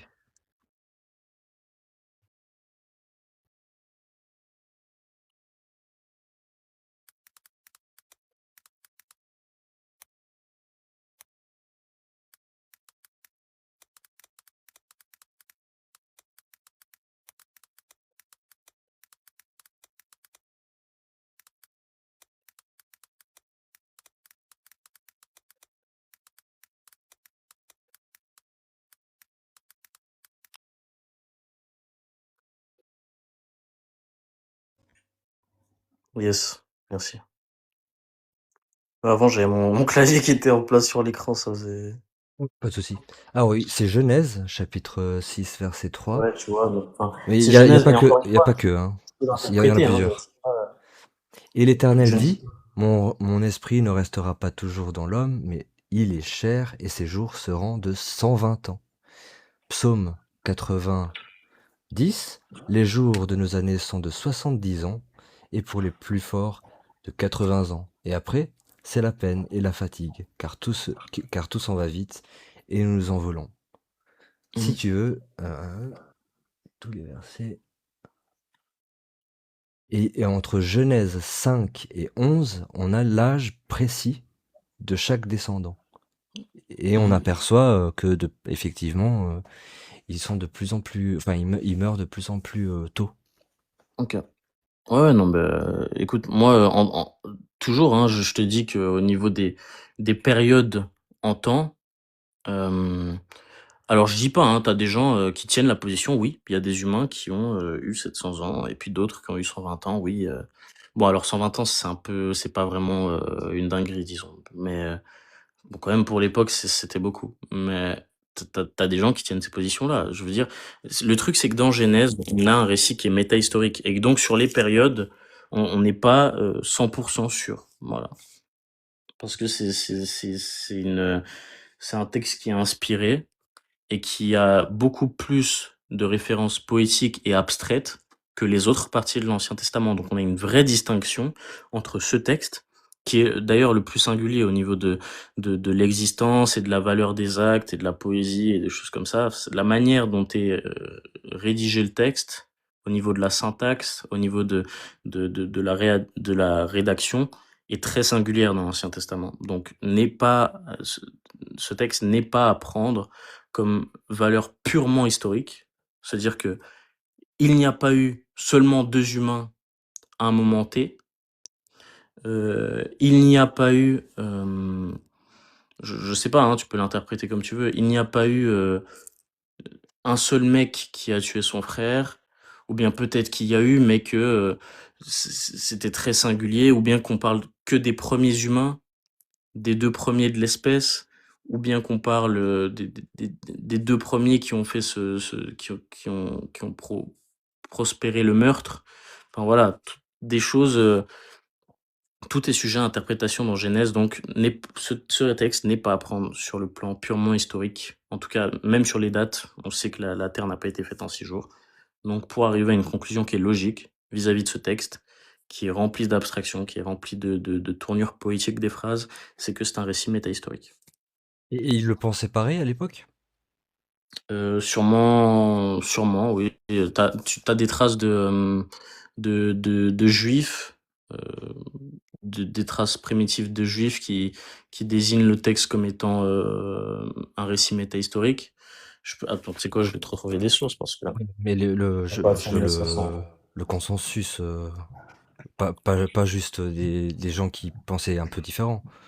Bah, en fait, il y a Je pas de consensus, hein, dans le judaïsme. C'est que tu as plusieurs mouvements du judaïsme, qui se retrouvent dans le Sanhédrin et puis qui discutent un petit peu de pensée et autres. Mais oui, oui, il y avait des positions qui parlaient du récit de Genèse comme quelque chose de purement, métahistorique. OK, je veux bien te croire. C'est Attends, pas les si tu me demandes ta informations que vraie j'ai eues, foi, mais bon. je vais te donner des sources plus près. Ouais, volontiers, ça m'intéresse. Aïe! Et puis, il y a pas que la fornication que je trouve, pour revenir au sujet initial, par exemple, l'esclavage. Et Oui. l'esclavage, ça ne concerne pas que l'Ancien Testament. Non, ça concerne, toutes les parties du texte, parce que c'est une méthode économique qui était très utilisée à l'époque, hein, je veux dire. C'est toujours valable. L'esclavage, tu dis? Ouais, selon Dieu. Tu dis la manière dont on peut traiter quelqu'un comme un esclave? Non, c'est pas valable. Ouais. Encore une fois, je te dis que c'est pas une valeur qui est normative, c'est plutôt une volonté permissive. C'est-à-dire qu'on permet à l'homme de réduire son prochain en esclavage parce que, c'est un modèle économique qui est qui au début d'une société Alors on n'a pas eu besoin de le faire parce qu'on arrive dans une société moderne, mais aucune société ne s'est construite sans l'esclavage. Je veux dire, tu peux pas arriver à partir d'un champ sans aucune monnaie, sans rien et puis dire: «Bon, ben voilà, on Oui, va tous se mettre d'accord et puis créer une ville», d'accord, mais voilà. donc du coup, il y a un Encore une fois, c'est pas verset, une volonté qui est normative. il y a un verset qui devrait dire, pour l'instant c'est OK, mais un jour il faudra totalement abolir l'esclavage. Ou ça Alors, n'existe pas? il y a des versets qui disent, hem: «Vous pourrez les réduire en esclavage» et il y a d'autres versets qui disent: «Il n'y a plus d'esclavage, il n'y a plus d'esclaves». Ah, oui, mais c'est un contexte très spécifique ce que tu me dis Et là. pire encore, enfin pire encore ou mieux encore, On parle dans d'esclavage pas «spirituel» entre guillemets. oui, mais justement, c'est quelque chose qui doit revenir à la norme, physique. C'est-à-dire qu'on demande déjà dans le judaïsme, et ça c'est ce qui distingue le judaïsme des autres peuples, d'affranchir les esclaves au bout de 7 ans. Et ça, c'est une première. Attends, parce qu'il y a mon chat qui essaye de faire le sbeul. Au bout de C'est bon, 7 ans, sauf si, tu as un enfant avec, il y a plein de règles qui font que tu peux très facilement le garder, toute ta vie. Mais, alors, plein de règles, non, pas du tout. Je veux dire, l'idée d'avoir un enfant avec, c'est plutôt sur le fait du mariage. il y a pas de mariage, il y a pas besoin de se marier avec un esclave. Comment ça? Selon les lois, mosaïques, les lois de Dieu, il y a pas besoin de se marier avec son esclave pour avoir un enfant. Abraham l'a fait.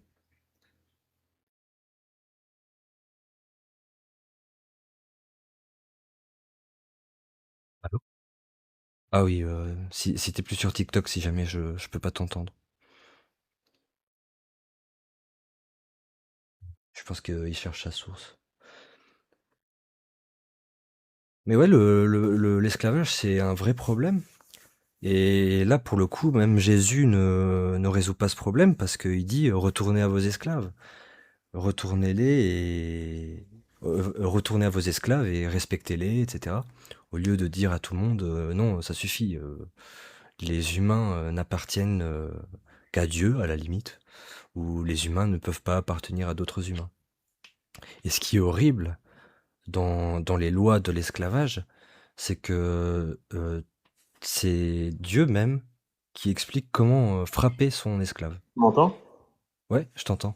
Ouais, j'ai mon application de régulation des apps qui nous a coupé. Je sais pas si tu l'as Euh, entendu du coup. non, j'ai pas entendu, excuse-moi, jusqu'au moment où t'as dit que on n'avait pas besoin de se marier avec des esclaves. Oui, oui, voilà, Abraham l'a fait sans problème. Il a eu la bénédiction, etc. Alors non, pas du tout. Abraham, justement, diffère du plan de Dieu et interprète avec Sarah qu'ils ont le droit de faire un enfant avec, leur esclave, ce qui donnera naissance à Ismaël. Mais justement, la réaction de Dieu, c'est de dire: «Ah non, les 2 là, tu les rejettes». Parce que c'était pas du tout dans le plan de Dieu. Le plan de Dieu, c'est que, l'homme et la femme s'attacheraient et ne formeront plus qu'une seule chair. Et là, tu le retrouves aussi dans Genèse, ça. Dieu n'a jamais, accepté un des enfants qui sont hors mariage. C'est de la fornication. Du coup, il a puni Abraham? Bien sûr, il a puni Abraham, Comment? il a donné sa bénédiction à Ismaël parce que c'est pas, à lui d'hériter des fautes de son père, tu vois? Il lui a donné, la promesse d'avoir une grande nation, mais ce n'est pas du tout dans la volonté de Dieu qu'Abraham, s'accouple avec son esclave. J'ai retrouvé, des sources du coup pour, le récit métahistorique. D'accord. Et j'aimerais qu'on revienne sur l'esclavage après, Ouais, si je te ça donne te juste les dérange. sources. Donc, tu as les livres d'Hénoch, 200 ans avant Jésus-Christ, dans le milieu juif palestinien.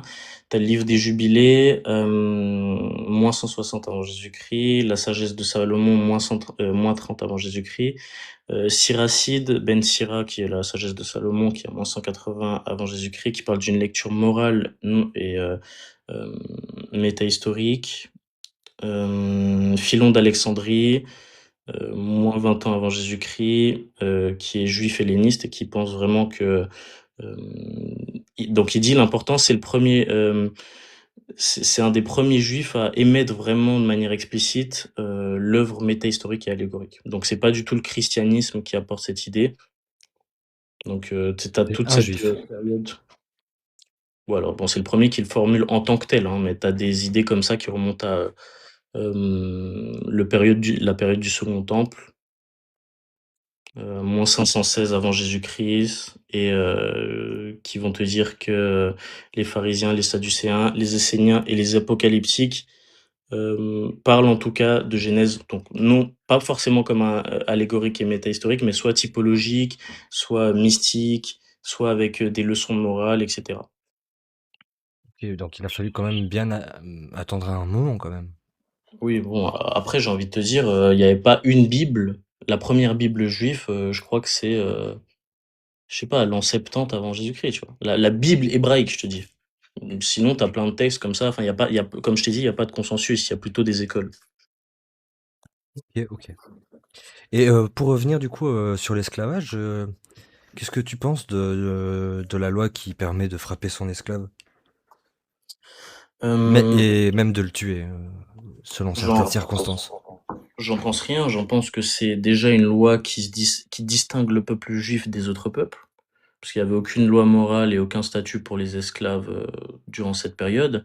C'est pas une volonté qui est normative de Dieu, encore une fois, c'est plutôt, comme on va appeler, une loi qui est distinctive. C'est-à-dire qu'on va, émettre aux juifs, c'est comme, le fait de pas manger de porc, pas manger de fruits de mer, et cetera, ou bien ne affranchir les esclaves au bout de 7 ans. C'est des choses qui sont faites pour distinguer le peuple juif et au moins le faire évoluer sur le plan moral. Là où le peuple juif, avait tendance à tuer les esclaves comme tous les autres peuples, hein, ne voir aucune dignité dans l'esclave, beh, Dieu leur met, déjà ce qu'on va appeler des semences d'une morale supérieure.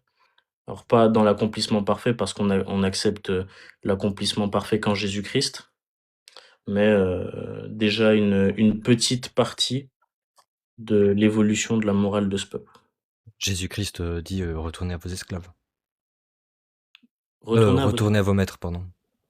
Bien sûr, mais justement, Jésus n'abolit pas l'esclavage sur le plan, physique, mais sur le plan spirituel. Mais il ne défend plus du tout, une bah, alors déjà, il révèle, hein, il dit que, on doit traiter, son prochain comme soi-même. Je veux dire, si on traite pas bien l'esclave, si Non, l'esclave son n'est prochain. Mais oui, mais son prochain, La c'est qui Bible l'esclave? même te dit que tu peux marave ton esclave s'il meurt pas dans les 2 3 jours. Encore une fois, c'est pas une volonté qui est normative, je te dis que c'est une évolution par rapport à la morale, dont fait preuve ce J'ai pas peuple. fini, j'ai pas fini. Il y a une phrase qui est très importante après ça, c'est que si l'esclave meurt après 2 3 jours, ben c'est écrit dans la Dieu même dit, ben c'est pas grave, c'est sa possession, c'est son matériel. OK, Ben il a pas besoin de payer quoi que ce soit, il a perdu son matos. d'accord, Donc j'entends. il déshumanise complètement l'esclave. Maintenant, comment tu sais si ton esclave, il va mourir en 2 jours ou plus? Tu peux pas le Vu que c'est savoir, ça voilà, arrive. donc en fait, on te prévent de faire du mal à ton esclave, enfin, c'est juste ça. Alors que oui, il y a des normes, et cetera, parce qu'il peut y avoir des complications de certaines maladies ou autres. Mais c'est pas du tout une volonté qui est normative. Je veux dire, Dieu ne dit pas: «Battez vos esclaves» et puis, par contre, au revers de la médaille, si vous les battez trop, bon, ben, vous êtes quand même punis. Non, Dieu ne dit pas: «Battez vos esclaves». Il y a des règles pour battre l'esclave. Il y a des règles qui sont, justement des règles pour réguler une pratique qui n'est Donc c'est pas normative autorisé. de la volonté divine. Oui, bah, tu peux dire que c'est autorisé d'une manière permissive, mais Parce c'est que pas du tout moi je une vais, volonté normative. je C'est vais te pas donner la norme, c'est pas une Dieu. phrase meilleure. Une phrase meilleure que Dieu aurait pu dire aux Juifs. L'esclavage est interdit. OK, d'accord. Mais Dieu aurait pu dire: «Voilà, vous serez, distributistes, vous voterez à droite» et puis des choses comme ça. Mais non, Dieu élève le peuple au fur et à mesure dans la morale parfaite qui est donc le sommet de la révélation, Jésus-Christ, qui te donne ces 2 lois. Tu aimeras ton prochain comme toi-même et tu aimeras Dieu, par-dessus tout. C'est ça Et et en avoir fait, des esclaves, c'est pas est-ce aimer que son prochain. Parce que bah c'est même pas un prochain, l'esclave. C'est un objet. bien sûr que si. C'est une possession. Donc qu'est-ce qui te permet de dire que c'est pas un prochain? Parce que justement, dans le verset où il dit s'il meurt dans les 2 3 jours, c'est pas grave parce que c'est sa possession. C'est un objet. Il a perdu sa valeur. OK, bah, très bien, mais tu peux dire que c'est une possession, dans le sens où oui, tu possèdes cette chose parce que cet humain, parce que, il travaille pour toi et autres, mais je veux dire, personne n'affirme qu'un esclave, c'est comme, un téléphone ou quelque chose comme ça. Un esclave, c'est de son prochain et d'ailleurs l'esclave doit être affranchi au bout de 7 ans dans le peuple juif et c'est quelque chose qui distingue fortement le peuple juif des peuples antiques, au niveau au moins des règles et du statut de l'esclave. Enfin, je veux dire, les Grecs, qui sont, on va dire, les précurseurs de l'athéisme, n'avaient pas des règles beaucoup plus morales sur l'esclavage. Oui, mais l'athéisme, c'est pas un dogme, c'est normal. L'athéisme, c'est un système de pensée. Bah, après, si tu le dogmatises pas, oui, je veux bien entendre, mais je veux dire, c'est plus au niveau des valeurs morales et de leur application. Enfin, je te Et les dis ça. valeurs morales des Grecs étaient encore héritées de pire que le christianisme. C'était leur dieu des panthéons. Oui, Ils bon, avaient, après, je veux pas ils avaient- rentrer dans l'aliénation des religions hellénistes, mais je veux juste te dire que au niveau du statut de l'esclave, oui, l'esclave a un statut de prochain, bien sûr. Et quand on dit d'aimer ton prochain comme toi-même, c'est un commandement, ça correspond aussi aux esclaves. Il y a rien qui exclut les esclaves de ces commandements, en fait. Il y je a sais rien. pas. Je sais pas. Moi, Moi, je te le dis. le verset je te le lis franchement, le verset, s'il meurt au bout de 2 3 jours, ben, il a rien à payer. Il aura pas de punition. Il a juste perdu Bien sa sûr, punition. mais Il a juste perdu sa possession, et le fait d'avoir perdu sa possession, c'est en soi sa punition. la volonté de Dieu n'est pas de battre un esclave.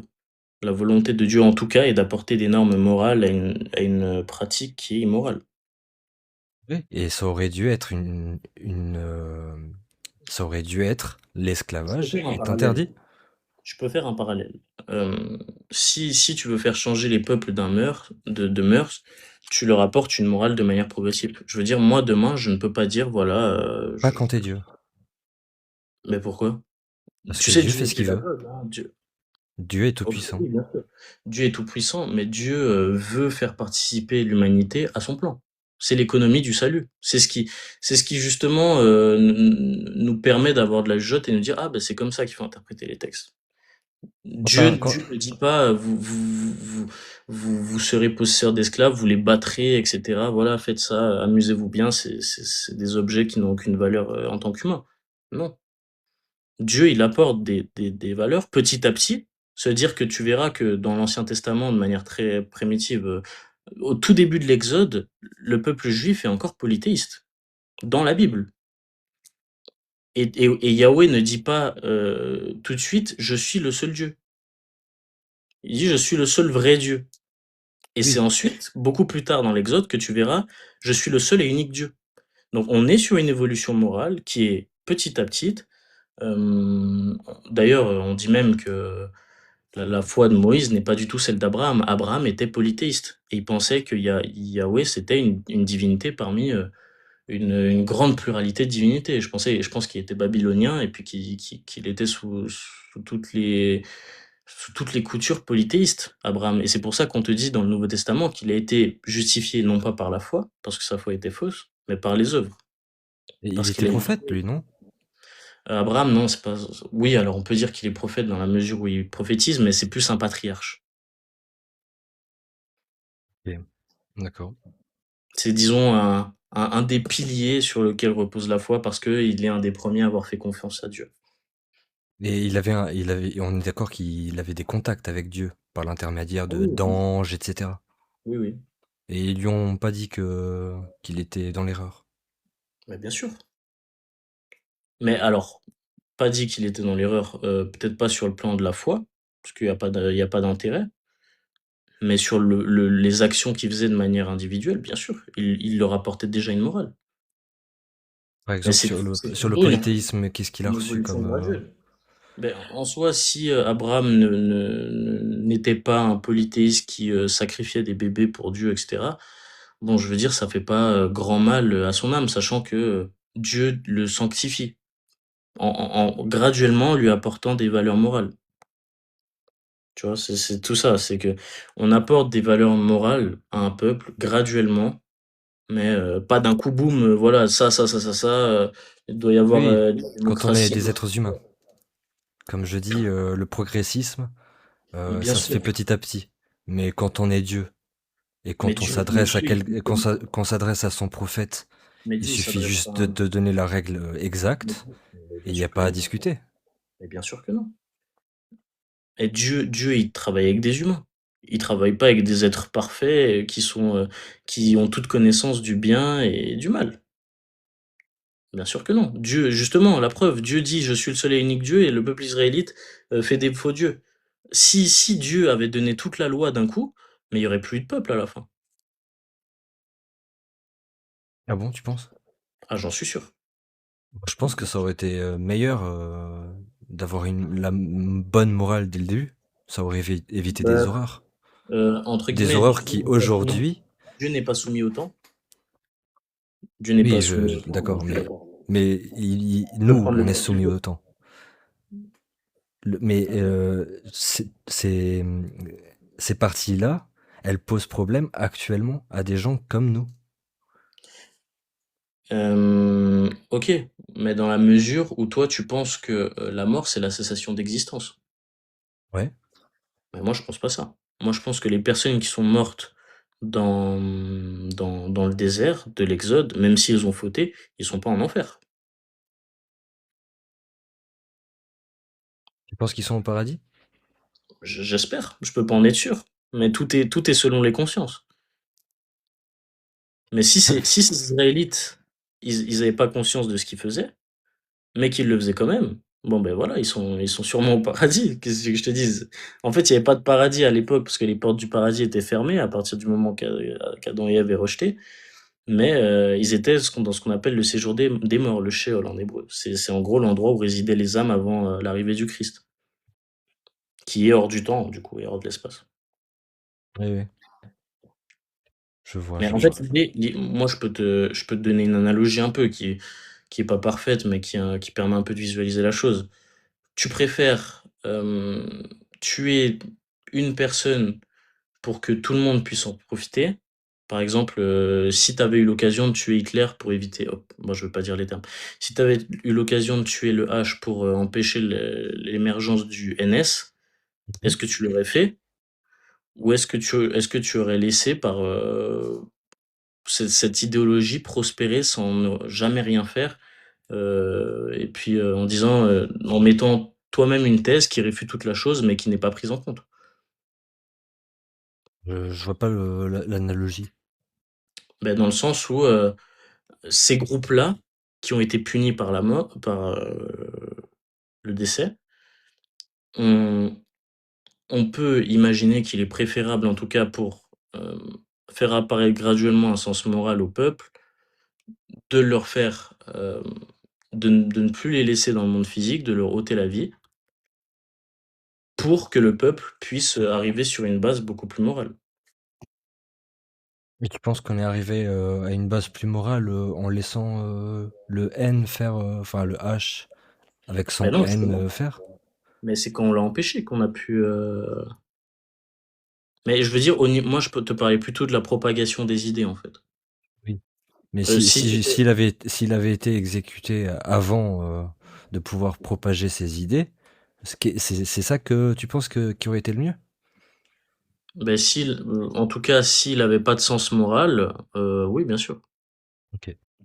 Bon après lui, il en avait, donc c'est pour ça que je t'ai dit que l'analogie est pas parfaite, mais, la loi judaïque, elle était, inscrite, pas dans les cœurs, mais, on va dire sur, du papier, tu vois? Sur la roche. C'est pour ça qu'on va te dire que la loi, elle est vraiment inscrite sur les cœurs à partir de l'arrivée du Christ, en fait. C'est intéressant ce que tu me dis. Mais la conclusion Et en qui me fait, vient à l'esprit, c'est que pour le créateur de l'univers qui est omniscient et omnipotent, je le trouve vraiment très très inefficace dans sa communication et en fait, ce qui le dans le rend fait de nous faire comprendre les choses. mais tu sais quoi? Et Moi, je suis persuadé ce qui le rend inefficace dans sa communication, c'est nous. comment ça? C'est notre manière, de comprendre les choses. Si on Ah était non, non, je suis désolé, c'est le messager qui est responsable de la réception du message. C'est pas le récepteur. malgré, le fait que tu envoies un messager, ça n'empêche pas que le message soit mal reçu. Oui, mais C'est-à-dire, un tous messager. les Pourquoi envoyer un messager? Ça n'a aucun sens. tous les Israélites ont ôté la vie à leur prophète. Oui. Donc, enfin, c'est pas l'idée d'envoyer un Donc messager qui rend quelque chose d'acceptable. c'était vrai, c'était déjà une mauvaise Mais idée, tu mais montres visiblement il a continué. beh, oui, mais bah, enfin, je veux dire, encore une fois, le peuple se sépare de Dieu par sa propre action. Quand Dieu envoie des messagers, physiques pour leur annoncer son message, ils trouvent le moyen de rejeter ce message. Bon, bah, écoute, c'est comme ça. Qu'est-ce que tu veux que je te dise? On ne peut pas punir Dieu de Ah, notre, je le punis pas, mauvaise je foi. suis juste en train de constater il est très incompétent dans la transmission de messages. C'est un Mais moi, je constat, pense qu'il est j'ai compétent, pas hein. Au final, de. on a réussi à intégrer ses valeurs, mais il a pris le temps qu'il fallait. Et le temps qu'il fallait n'a pas suffi. Mais bien sûr. Parce qu'aujourd'hui, la majorité des personnes ne sont pas chrétiennes. Oui, mais je veux dire, l'important, ce n'est pas vraiment, oui, je suis de l'Église catholique et autres, mais c'est d'agir selon sa conscience. C'est ce qu'on appelle la liberté de conscience et c'est ça qui va faire en sorte que la loi qui est inscrite dans notre cœur est efficace ou non. Est-ce qu'on suit la loi qui est inscrite dans notre cœur ou est-ce qu'on est un déchet et qu'on le sait? Bon, bah, tout est Moi, tout je est suis lié. la loi qui est dans mon cœur. Je suis athée. Mais si je suivrais la Bible, je serais, euh, je pense, plutôt une mauvaise personne. Moi, je pense que tu serais une meilleure personne, mais Enfin, que pour tout avouer, j'étais croyant euh, tu la étais quoi? majorité de ma vie. Hmm. Tu étais quoi? Dans quelle religion? J'étais témoin de Jéhovah. Je suis né chez les témoins de Jéhovah. OK. Moi, j'ai Et jamais dit que j'étais un témoin de Jéhovah, mais bon, en soi, il y a certains enseignements chrétiens, hein, chez les témoins de Jéhovah, donc qu'est-ce que tu veux que je te dise? Mais après, je ne sais pas pourquoi tu as quitté la foi. Je ne veux pas te poser des questions qui sont trop personnelles, j'ai aucun problème avec ça, mais pourquoi tu as quitté la foi? ça s'est pas fait du jour au lendemain, hein, ça a pris beaucoup d'années. Mmh. Mais Et donc tu travaillais, tu allais faire du prosélytisme, exactement, actif. ça prenait à peu près 50% de mon temps, la religion. Mais c'était quelque chose que tu voulais? Ou bien c'est quelque chose qu'on t'a inculqué dès l'enfance? Dès l'enfance, bah, je pense que ça doit être un de mes premiers, un de mes premiers mots que j'ai appris, c'est Jéhovah, donc enfin Ah l'équivalent ouais? de Yahvé. Ouais, c'est une fausse traduction, mais Ouais, ouais. Mais oui, avec le temps, je me suis conceptualisé un dieu dans ma tête qui était très bon, que je voyais la nature, je voyais les animaux, je me disais mais c'est super, ça ne peut qu'être une personne merveilleuse qui a fait ça. mmh. Et au final, quand je lis les textes, ça n'a rien à voir. Beh, si tu étais, témoin de Jéhovah, bon après je sais que les témoins de Jéhovah, je crois vous pensiez pas que Jésus était Dieu, en fait. Mais bon, C'est un prophète comme un autre, enfin le dernier ouais, des prophètes. bon, en soi, si c'est un prophète, bon, tu acceptes ce qu'il dit quand même, mais, Oui. qu'est-ce qui en Jésus, qui est le sommet de la révélation, tu as trouvé comme étant, manquant d'amour ou bien J'ai pas spécialement de problème avec Jésus. C'est le problème, c'est les incohérences scientifiques, la Bible n'est pas la scientifique. cruauté, le fait que Dieu soit quelqu'un d'extrêmement cruel. euh, Mais en fait, cruel, il c'est y a un plein d'autres paradigme choses. athée, oui. Moi, je veux bien l'entendre, mais moi, je n'ai pas de paradigme athée et pour moi, quand Moi, quelqu'un meurt. j'avais pas de paradigmaté quand j'ai Oui, mais c'est constaté ça qui est, cette tu vois, cruauté. c'est ça que je trouve spécial, c'est que au final, tu dis que c'est cruel parce que tu vois des gens mourir dans l'Ancien Testament, mais en fait, la mort, c'est pas la cessation d'existence. C'est passer d'un état où ton âme est dans ton corps et un état où ton âme est plus dans ton corps. Enfin, il y a rien de dramatique à mourir dans la mesure où c'est, beh, dans le plan de Dieu, en fait. Moi, demain, si je dois mourir, par exemple pour prophétiser, bon, ben, ma foi, ça arrive tous les jours, hein, on est la religion la plus persécutée, mais mourir pour quelque chose qui est bon n'est pas mauvais en soi. Et ta Mourir pour définition rien. de bon, elle est biaisée, hein. Parce que comme on a parlé de lapidation, d'esclavage, etc. Bah alors, moi, l'esclavage, je le considère comme mauvais parce que j'ai reçu la loi en entier, tu vois. Jésus dit qu'on doit aimer son prochain comme soi-même. Jésus dit qu'il n'y a plus d'esclaves, ni juifs, ni grecs. Dieu dit qu'il faut affranchir les esclaves au bout de 7 ans. Qu'est-ce que tu veux que je te dise? En fait, ce que Dieu dit tu vas tu peux reprocher de tabasser pratique. ton esclave et que s'il meurt pas dans les 2 jours, c'est Mais ok. encore une fois, mais comme je t'ai dit tout à l'heure, c'est pas une valeur normative. Là, tu reviens sur le fait que ce soit comme une valeur normative, mais la volonté de Dieu, c'est pas qu'un esclave il soit battu. Tu vois bien, la volonté de Dieu, c'est qu'un esclave, il retrouve sa liberté.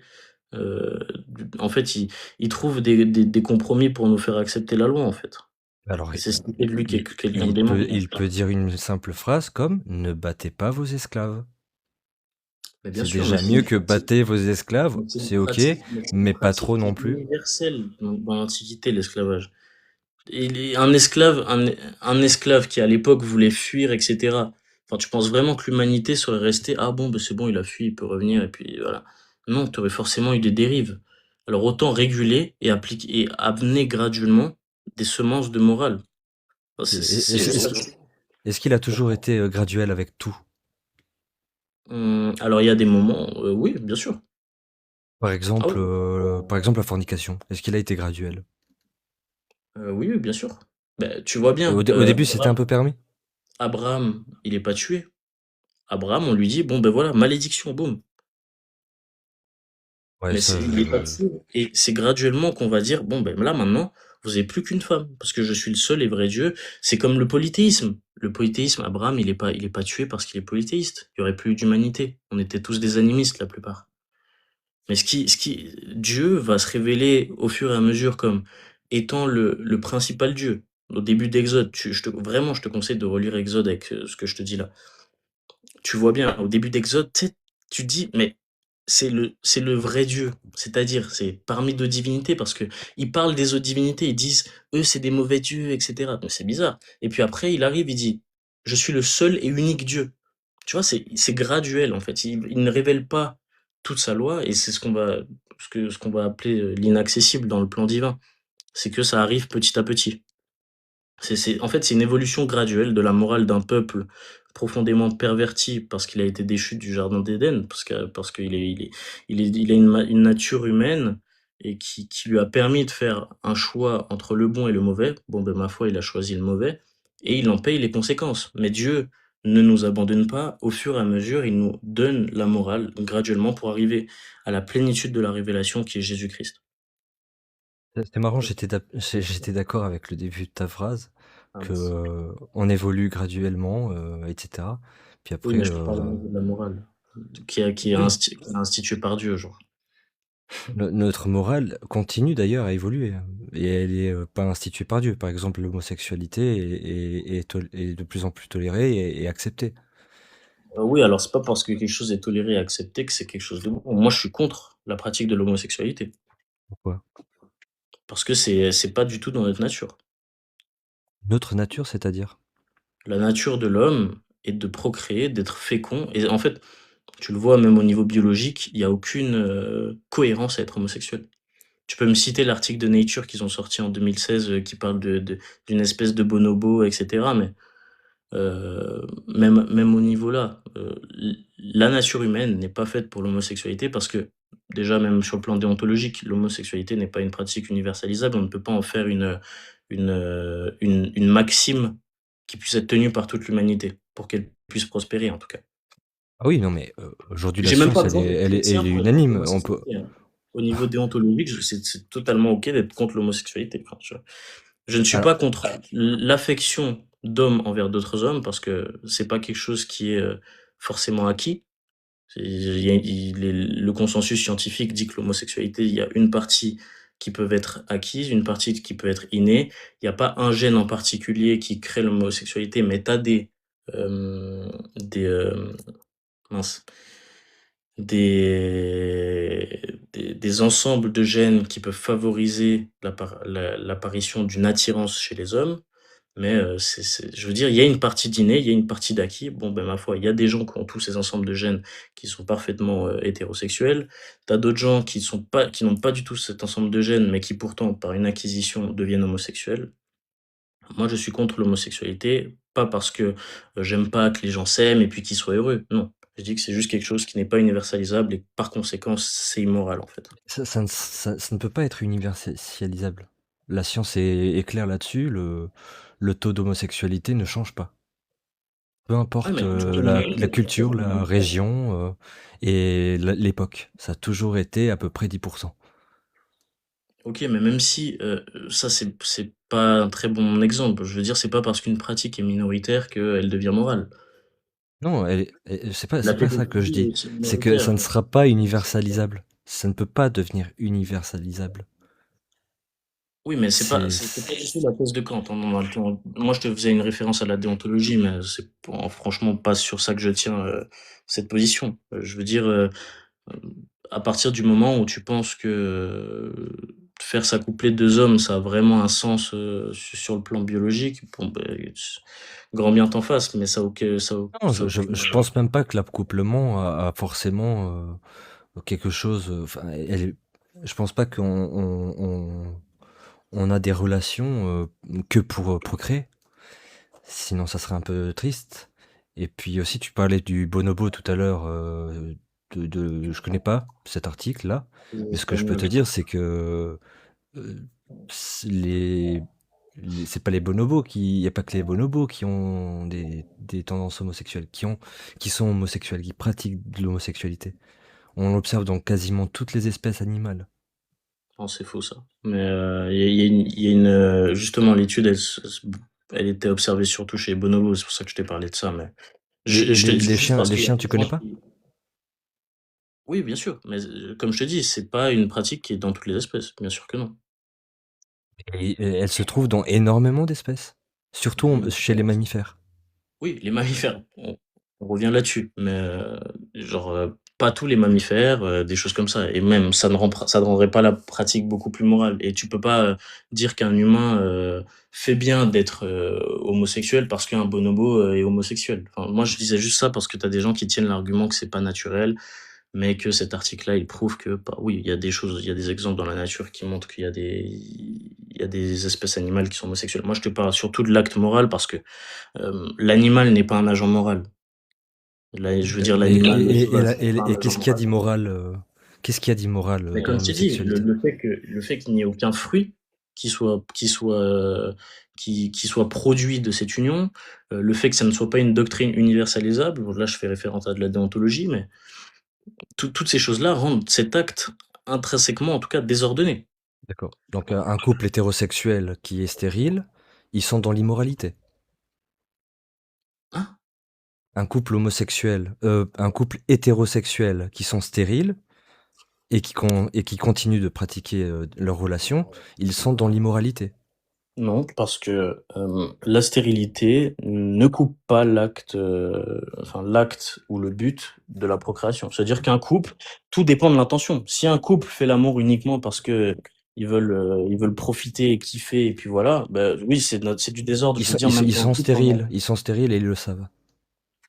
OK, mais encore une fois, les gens stériles, parfois, arrivent à avoir des enfants. Tu as des périodes, tu as des cycles qui, Ah quand ils non, sont... c'est la définition de stérile, c'est qu'ils Non, peuvent non, pas avoir non. Ah non, d'enfants. non, non. Tu as des gens qui ont... Alors, la stérilité, déjà, c'est rarement total. Tu as rarement zéro spermatozoïdes qui sont produits. Mais chez les femmes, par exemple, selon certains cycles, on arrive à trouver une fenêtre dans laquelle on peut tenter la procréation.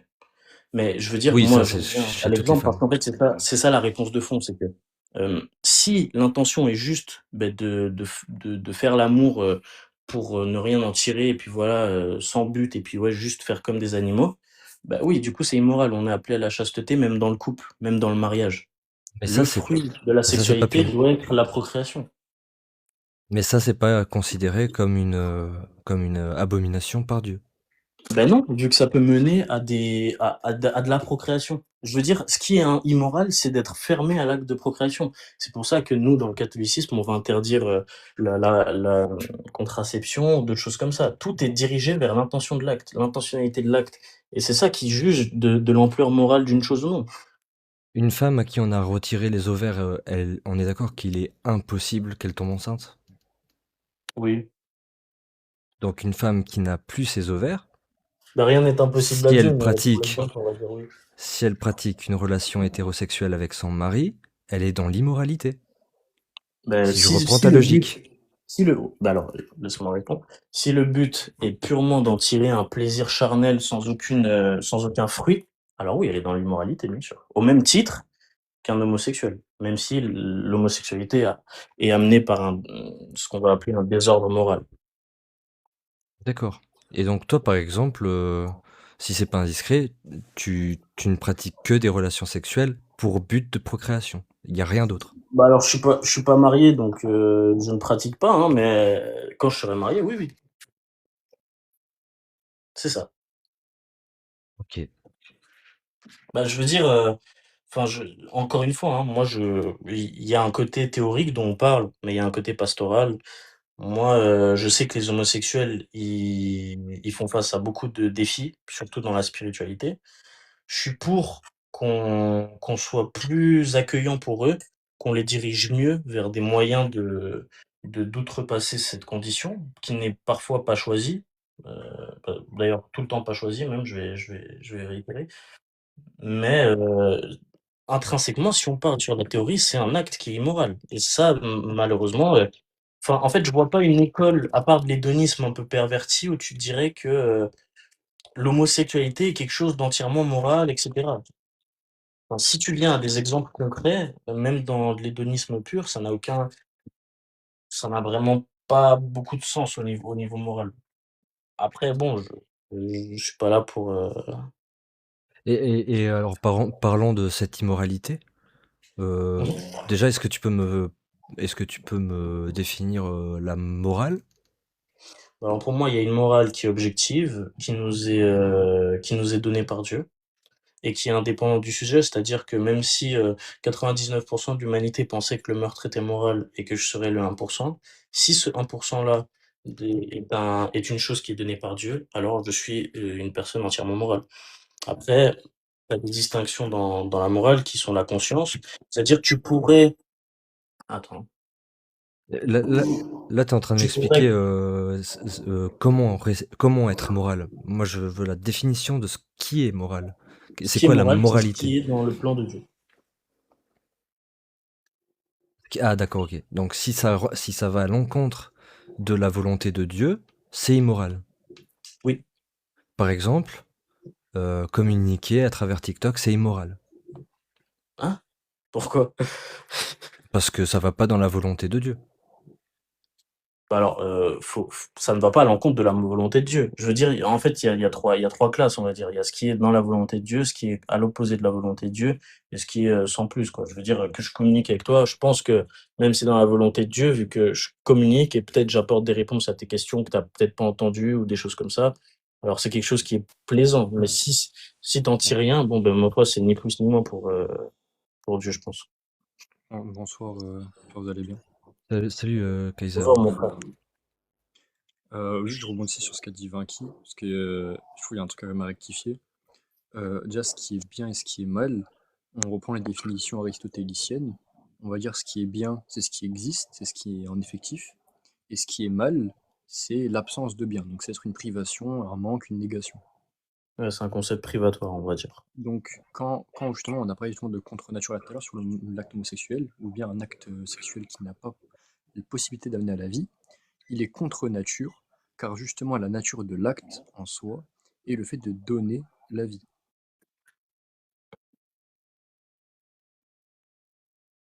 Yumil, je sais pas si tu m'entends. Je t'entends faiblement, mais du coup, tu vas dans le sens de Vinci, c'est ça? Oui, oui, oui, je suis catholique, tout comme Vinci. Mmh. Et je sais pas si t'as entendu mon explication ou pas du tout.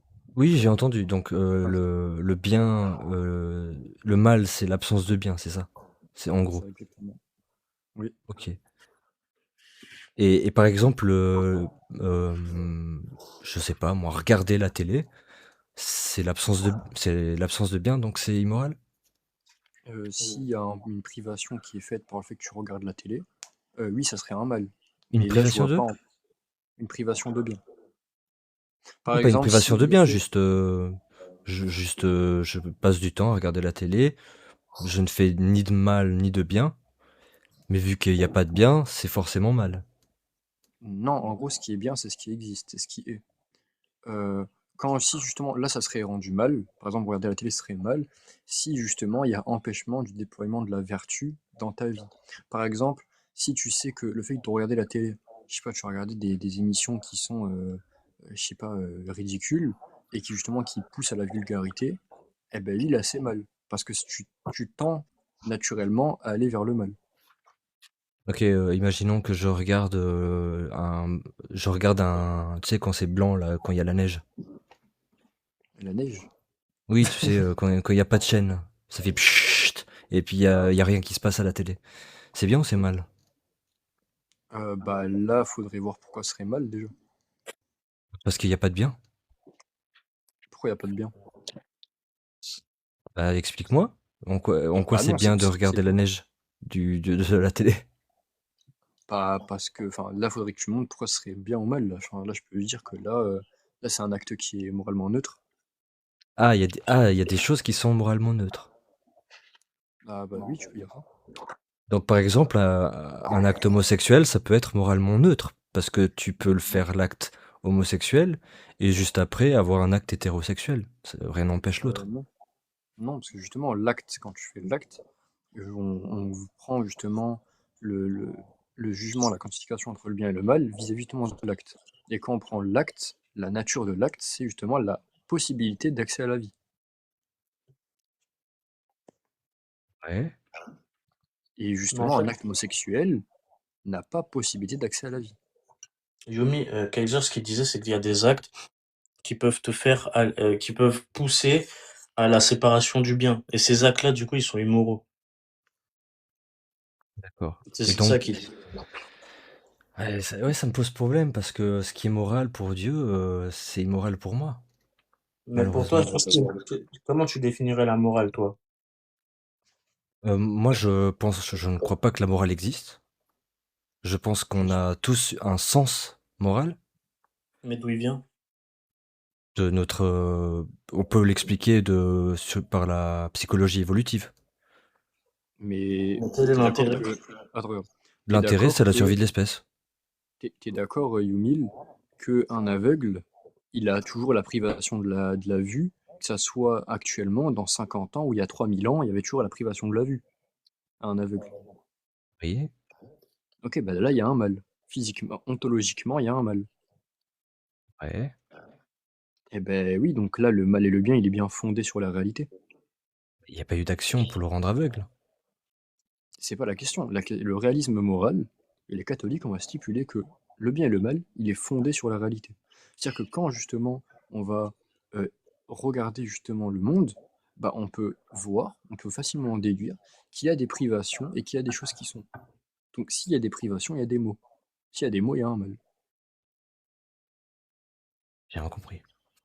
J'ai j'ai Alors, rien compris, je suis désolé. nous, catholiques, nous sommes réalistes moraux. C'est-à-dire que nous allons dire que la morale, le bien et le mal, il est fondé sur la réalité. T'as compris? Oui. Ok. On va dire que dans la réalité, on va trouver des privations d'être. Et les privations d'être, Privation justement, d'être, je bloque, c'est quoi? une privation d'être, c'est l'absence d'être, c'est l'absence justement d'existence. Par exemple, comme je t'ai donné La pour mort. l'aveugle, non, pas forcément la mort. La mort en fait partie, parce que justement, c'est l'absence de vie. Euh, L'aveugle, justement, il a l'absence de la vue, donc il y a un mal physique en lui. C'est-à-dire que justement, il a la privation de la vue. Ok. C'est pas bien d'être aveugle, c'est mal. Est-ce que c'est bien d'avoir des ailes? Des ailes, Ouais, pour voler. ça va être relatif justement à un sujet. C'est-à-dire. Bah, ça va être bien vis-à-vis, par exemple, d'une créature qui est par nature destinée à voler. Un oiseau, par exemple. Ouais, mais toute notre espèce à nous, elle est privée d'ailes. Oui. Bah, tu peux dire que Qui. vis-à-vis de ça, il y a un manquement. Mais maintenant, quand on va parler de bien et de mal, c'est justement vis-à-vis justement de la nature. Et la nature justement de l'homme ne tend pas justement à devoir voler. On dit que nous, on est en perfection relative. C'est-à-dire que Ah, vis-à-vis de notre espèce, on n'a aucun manque. quand même, hein, si on avait des ailes, ça serait bien plus pratique. Normalement. Alors, on peut aller dans la caricature, mais après, je vois pas Ah, en quoi je ça va suis pas, faire je une... suis pas caricatural, hein. Pour moi, la définition croyante de la perfection, c'est l'absence de défaut. Or, je Oui. ne peux pas voler, j'ai un défaut. Ah oui, bah oui, dans l'absolu, il y a des manques, t'as des manquements d'être. Ça, c'est pas problématique. Par exemple, t'es en manque d'actualisation acte pur. Donc c'est une imperfection si t'es pas un acte pur. C'est pour ça qu'on dit que justement la perfection, elle est réductible qu'à Dieu seul. Parce que Dieu est l'être parfait. D'accord. Bah, en fait, tout est relatif à Dieu, et si tu vas à l'encontre de Dieu, c'est pas bien. Mais même si Dieu fait des choses horribles, selon nous, bah, en fait, ces choses horribles-là sont bien. C'est Mais ça en que tu es fait, en train de me dire. moi j'ai une Bah, question, c'est comment tu peux dire que c'est horrible vu que tu penses que la morale n'existe pas, genre? ouais, surtout ça aussi. Comme je t'ai dit, mon sens moral, Mhm. je ne crois pas en la moralité. Mais qu'est-ce qui te Euh, permet de dire que quelque chose est bien ou non? Mais du coup, tu peux Bah, commencer je vais par... t'expliquer. Quand je vais par exemple sur Twitter et puis que j'aperçois des personnes qui lapident des gens pour fornication au Moyen-Orient, ça existe régulièrement, eh ben je me sens très mal à l'intérieur. J'ai une espèce d'angoisse, je dors mal et je peux même en faire des cauchemars. Et ça peut D'accord, mais ça, même c'est un exemple. hein? Mais concrètement, c'est quoi qui te permet de dire que c'est mal ou non? Bah parce que la personne en face elle meurt et qu'elle a rien fait de mal. Mais bah, en fait, là, tu présupposes déjà un mal, tu présupposes déjà un bien, et tu présupposes déjà des ressentis. Comment tu peux condamner... Par exemple, attends, La souffrance c'est un mal, non? oui, mais justement, tu dis que le Quand tu mal, te il fais n'existe pas. lapider, tu souffres. Oui, mais justement, tu dis que le mal, il n'existe pas. Donc tu Non, acceptes un minimal existentiel. j'ai pas dit que le mal n'existait pas. J'ai dit que chacun a son sens moral et qu'on peut constater, par exemple, que quand on se fait lapider, eh ben, les gens y souffrent. Et la souffrance, Objectif. c'est unanime. Ok. Personne Est-ce que, n'aime souffrir est-ce que, Mais si de quelqu'un... manière est-ce que la, non est-ce que la, consentante. est-ce que la péophilie, c'est mal, objectivement? Oui, Ok, donc là, il y a un mal qui est objectif. oui. Ok, bah du coup, tu acceptes le mal, l'existence du mal. Enfin, l'existence concrète, mais... J'ai pas le choix d'accepter son existence. Il existe. Non, le mal, ça n'existe pas par définition. Le mal, c'est un être de raison. Il existe que dans Naître ta de tête. raison. En fait, non, c'est ce Ah, qu'on donc dit. pour toi, On la appelle ce pédophilie, concept. c'est pas mal. Non, C'est un c'est concept pas... privatoire. C'est-à-dire que ce qui s'éloigne du bien, c'est le mal. En gros, Mais justement, le comme mal n'est pas des, identité, en gros. des C'est comme, je définitions que tu as crois. dit juste avant, ce qui est bien, c'est ce qui existe concrètement, c'est ce qui a une substance. Le mal, ça n'a pas de substance. Ça existe que dans ma tête. C'est une D'accord. privation. Et La la privation, ça pédophilie, ça n'existe pas. existe? La péophilie, oui. Dis péophilie, sinon tu vas te faire ban. C'est Ouais, c'est pourquoi? vrai. Je suis pas encore habitué, c'est mon premier live. Ouais, tranquille. La péophilie, justement, c'est mal.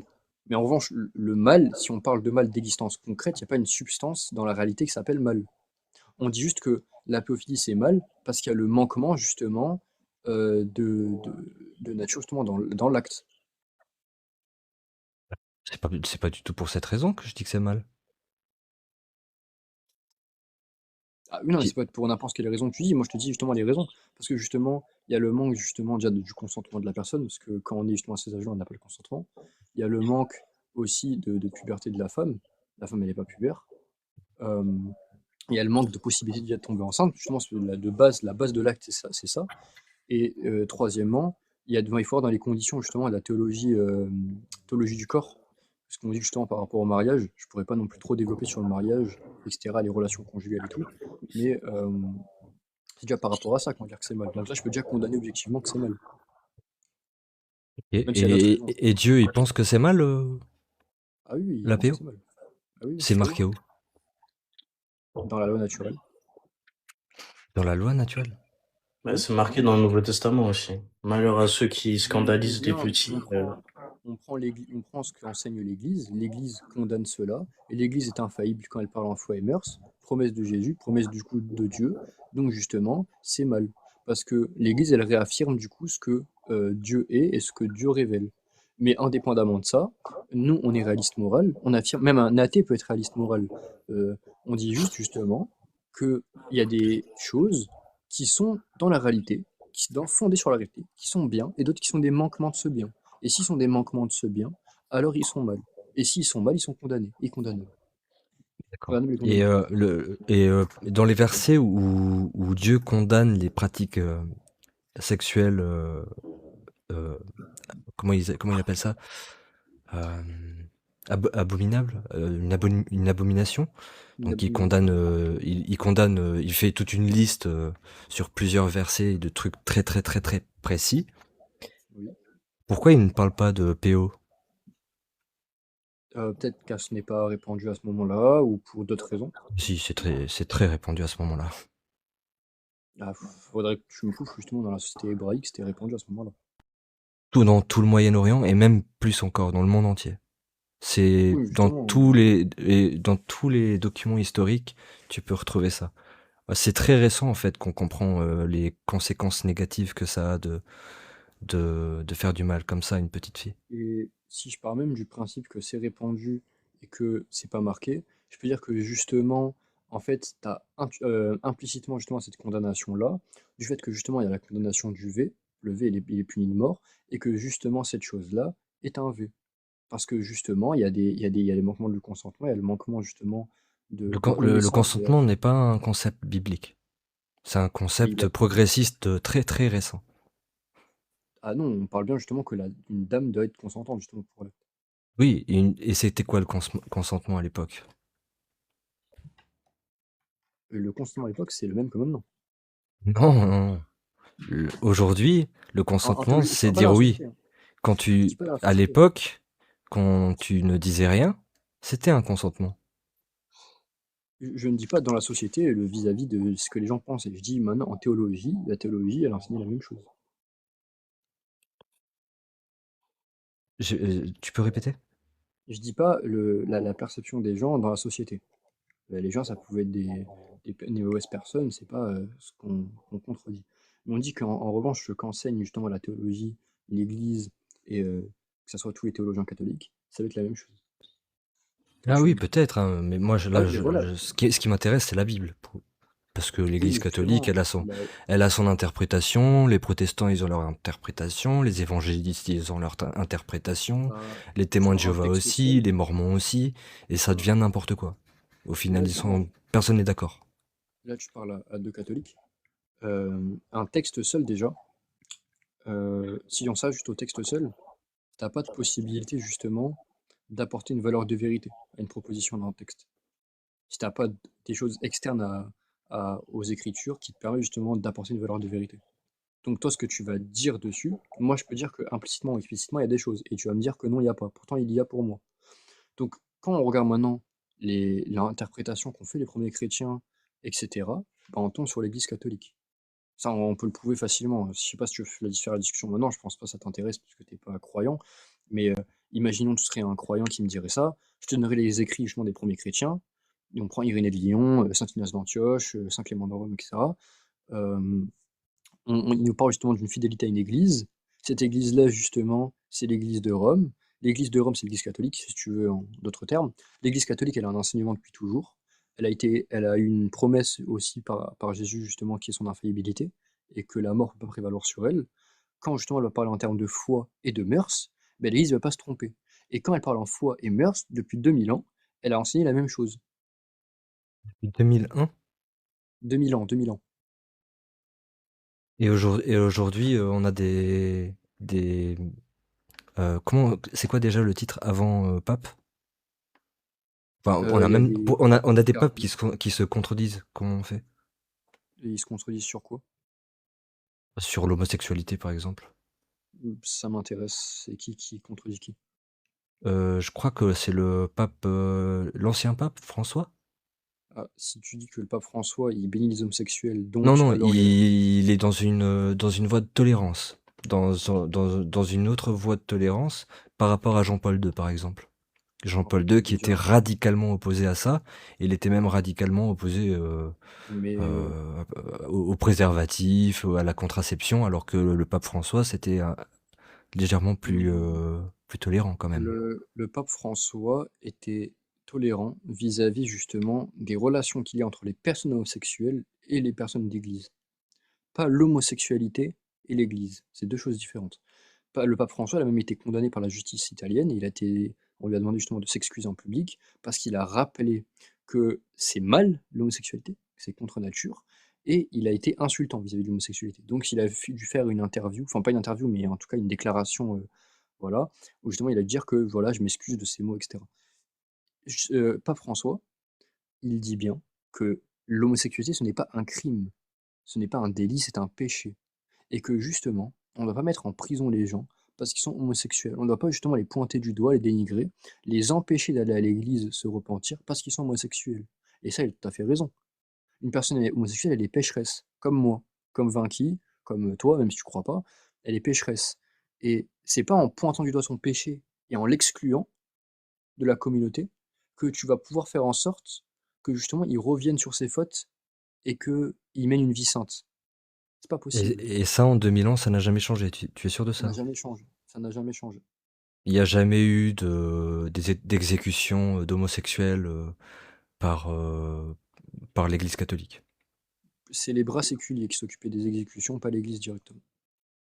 Et ces bras séculiers, ils n'étaient pas dirigés par l'Église catholique? Ils étaient en soumission à l'Église catholique, mais ils étaient autonomes vis-à-vis des décisions qu'ils prenaient.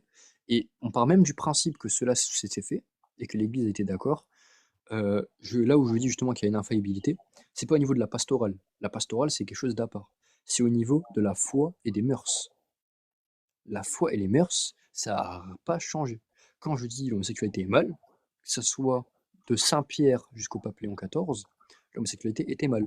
Quand je dis ces personnes-là sont pécheurs, que ce soit de Saint-Pierre au pape Léon XIV. Il n'y a pas eu de différence. Maintenant, le traitement qu'on a vis-à-vis des personnes qu'ils ont vis-à-vis justement des homosexuels, il a pu évoluer. Et ils ont pu se contredire sur ça. Mais c'est pas une question qui touche à la foi et les mœurs. D'accord, je vois. Je t'avoue, ça me convainc pas, hein, dans le sens où moi j'ai observé au fil enfin, de ce que j'ai pu lire historiquement, une évolution plutôt positive de l'Église catholique, de mon point de vue. Parce Peut-être que dans le traitement. au Moyen Âge, c'était pas très fun le catholicisme, surtout quand on brûlait des sorcières sur place publique. Et Il y ça, a eu combien ça de, c'est aussi dans la Bible, hein. Tiens. il y a eu combien de morts parce que tu fais référence à l'Inquisition, j'imagine. Non, pas forcément. Ah, Il y il y a a eu eu des combien sorcières brûlées, mais c'est les protestants, c'est les princes protestants, c'est pas du tout l'Église catholique. Mais on s'en fout que ce soit catholique ou pas, c'est écrit dans la Bible, la sorcière, il faut la tuer. Non, non, non, parce que justement, quand on parle des catholiques, on parle de l'Église catholique. Les protestants, ce qu'ils ont fait, si tu veux même, je peux t'aider, Martin Luther, il bénissait le massacre des paysans catholiques. Et donc la Bible, le verset qui dit qu'il faut tuer les sorcières, vu que l'Église catholique a changé, c'est plus important de suivre Non, l'Église maintenant, catholique. faut voir en entendre l'interprétation des pères, ce qu'ils ont dit justement de ce verset-là, parce que justement, comme je t'ai dit juste avant, ce n'est pas moi, humble personne, qui peut avoir une interprétation qui va différer d'autres personnes, qui va interpréter un livre qui a été révélé à des gens et qui l'ont interprété eux, qui ont justement reçu la révélation directement. Quand je reçois un enseignement d'une personne, c'est moi qui a autorité sur le ressenti que j'en ai. C'est pas quelqu'un d'externe qui va avoir cet enseignement 4000 ans après. Et comment tu interprètes de tuer les sorcières? Enfin, comment tu peux interpréter Là, au autre que sens, ne pas les tuer? au sens, alors, je vais te montrer qu'il y a une équivocité. Au sens littéral, justement, c'est le fait, oui, de cesser la vie de la personne. Au sens métaphorique, ça peut être, par exemple, de les exclure de la société. Ça peut être justement de les marginaliser, etc. Justement, c'est pour ça que je te dis, il faut voir ce que disent les saints-pères sur cette question-là. C'est quand même dommage que Dieu n'a pas dit excluez-les de votre société. Et il a utilisé spécifiquement ne les laissez pas vivre, tuez-les. Il a du mal à utiliser les bons mots, j'ai l'impression quand même. partons même du principe que là, oui, c'est réellement la mort, c'est la cessation de la vie, bah, je peux très bien que là, il y a un mal nécessaire. Et qui n'est plus pratiqué par l'Église. Bah, il Qui n'y a pas de n'aurait pas dû sorcier. changer depuis 2000 ans. Bah, le jugement qu'on a de ces personnes-là, ça reste mal. Maintenant, le traitement qu'on a, ça va être relatif à un contexte. Par exemple, si on prend l'Église dans les premiers siècles qui se faisait persécuter par les Romains, elle n'a pas le même pouvoir et donc pas le même champ des possibles qu'ils peuvent faire que quand on était à la Renaissance, qu'ils étaient puissants. Par exemple, la condamnation de l'esclavage. Quand la condamnation de l'esclavage, l'Église, elle condamne l'esclavage en toute époque et depuis tout le temps. En revanche, quand justement il y a eu l'esclavage et que l'Église ne se faisait pas écouter par les rois, surtout par le roi d'Espagne et le roi du Portugal, ben, ils ont été obligés de s'adapter et minimiser ce mal par l'évangélisation. Ouais. Ça ne veut pas dire qu'ils ne condamnaient C'est pas. de la politique. Oui, c'est de la politique. L'Église, la politique, c'est quoi? La politique, c'est le fait de planifier le bien commun. L'Église, par le fait qu'elle soit une institution qui dirige justement le salut, bah, elle dirige le bien commun. C'est un Je vois. principe d'Aristote. Bah écoute, tu m'as donné envie de m'informer un peu plus sur le catholicisme parce que c'est vrai que j'ai des lacunes là-dessus. Il faudrait que je m'informe un peu plus. Je connais un petit peu plus l'islam et puis ben le christianisme des témoins de Jéhovah. Mhm. Mais ouais, ça c'est intéressant. Si Mais tu En tout veux, cas, sur ces questions. on va prier pour toi. Oui, on va prier pour toi. je prierai aussi pour vous, mais je sais pas quoi. Merci. Merci. Là, on arrive gentiment à minuit, il se fait tard. C'est mon Ouais, premier live, c'était très agréable et je vous remercie beaucoup pour votre respect. Tu verras, t'es tombé sur des bons, hein, parce que Oui, c'est pas, c'est mon premier live, mais j'ai déjà débattu et je sais qu'il y a des gens qui sont pas très sympas. Mais du coup, je vous remercie pour votre respect, c'était très chouette. Pas de souci, pas de souci. Et puis je vais essayer de commencer à faire un peu plus souvent des lives et bah, écoute, discuter avec avec plaisir, divers on croyants. viendra rediscuter avec toi et tout. Ouais, ça marche. Et puis peut-être Et que même si t'as des questions et tout. je pourrais être accompagné de quelqu'un qui connaît un petit peu mieux, parce que c'est vrai que il y a Bien des sûr. termes que je pige vraiment pas quand vous me dites. Et si tu as des questions, etc., si tu as une envie justement de te renseigner sur ça, si tu parles surtout de morale et de philosophie morale, tu peux lire saint Thomas d'Aquin ou les thomistes sur la morale, ils sont très Ouais, pertinents. c'est D'accord, ça, bah je c'est clair. retiendrai ça. Bah merci tout le monde, merci à Kaiser, vous. Kaiser, t'es chaud, Discord? Vas-y. Vas-y. Bah, bonne soirée, Yumi. Bonne soirée, Allez, bonne l'ami. soirée. Bonne soirée. Et puis merci aux 5 viewers qui sont là. 5 nouveaux followers, c'est sympa, c'est cool. J'ai pas pu tout lire le chat, je suis désolé, j'étais un peu concentré sur ce que les intervenants disaient, mais merci d'avoir été là et puis je vous dis à une prochaine. Au revoir. Bisous à tout le monde. Paix et amour.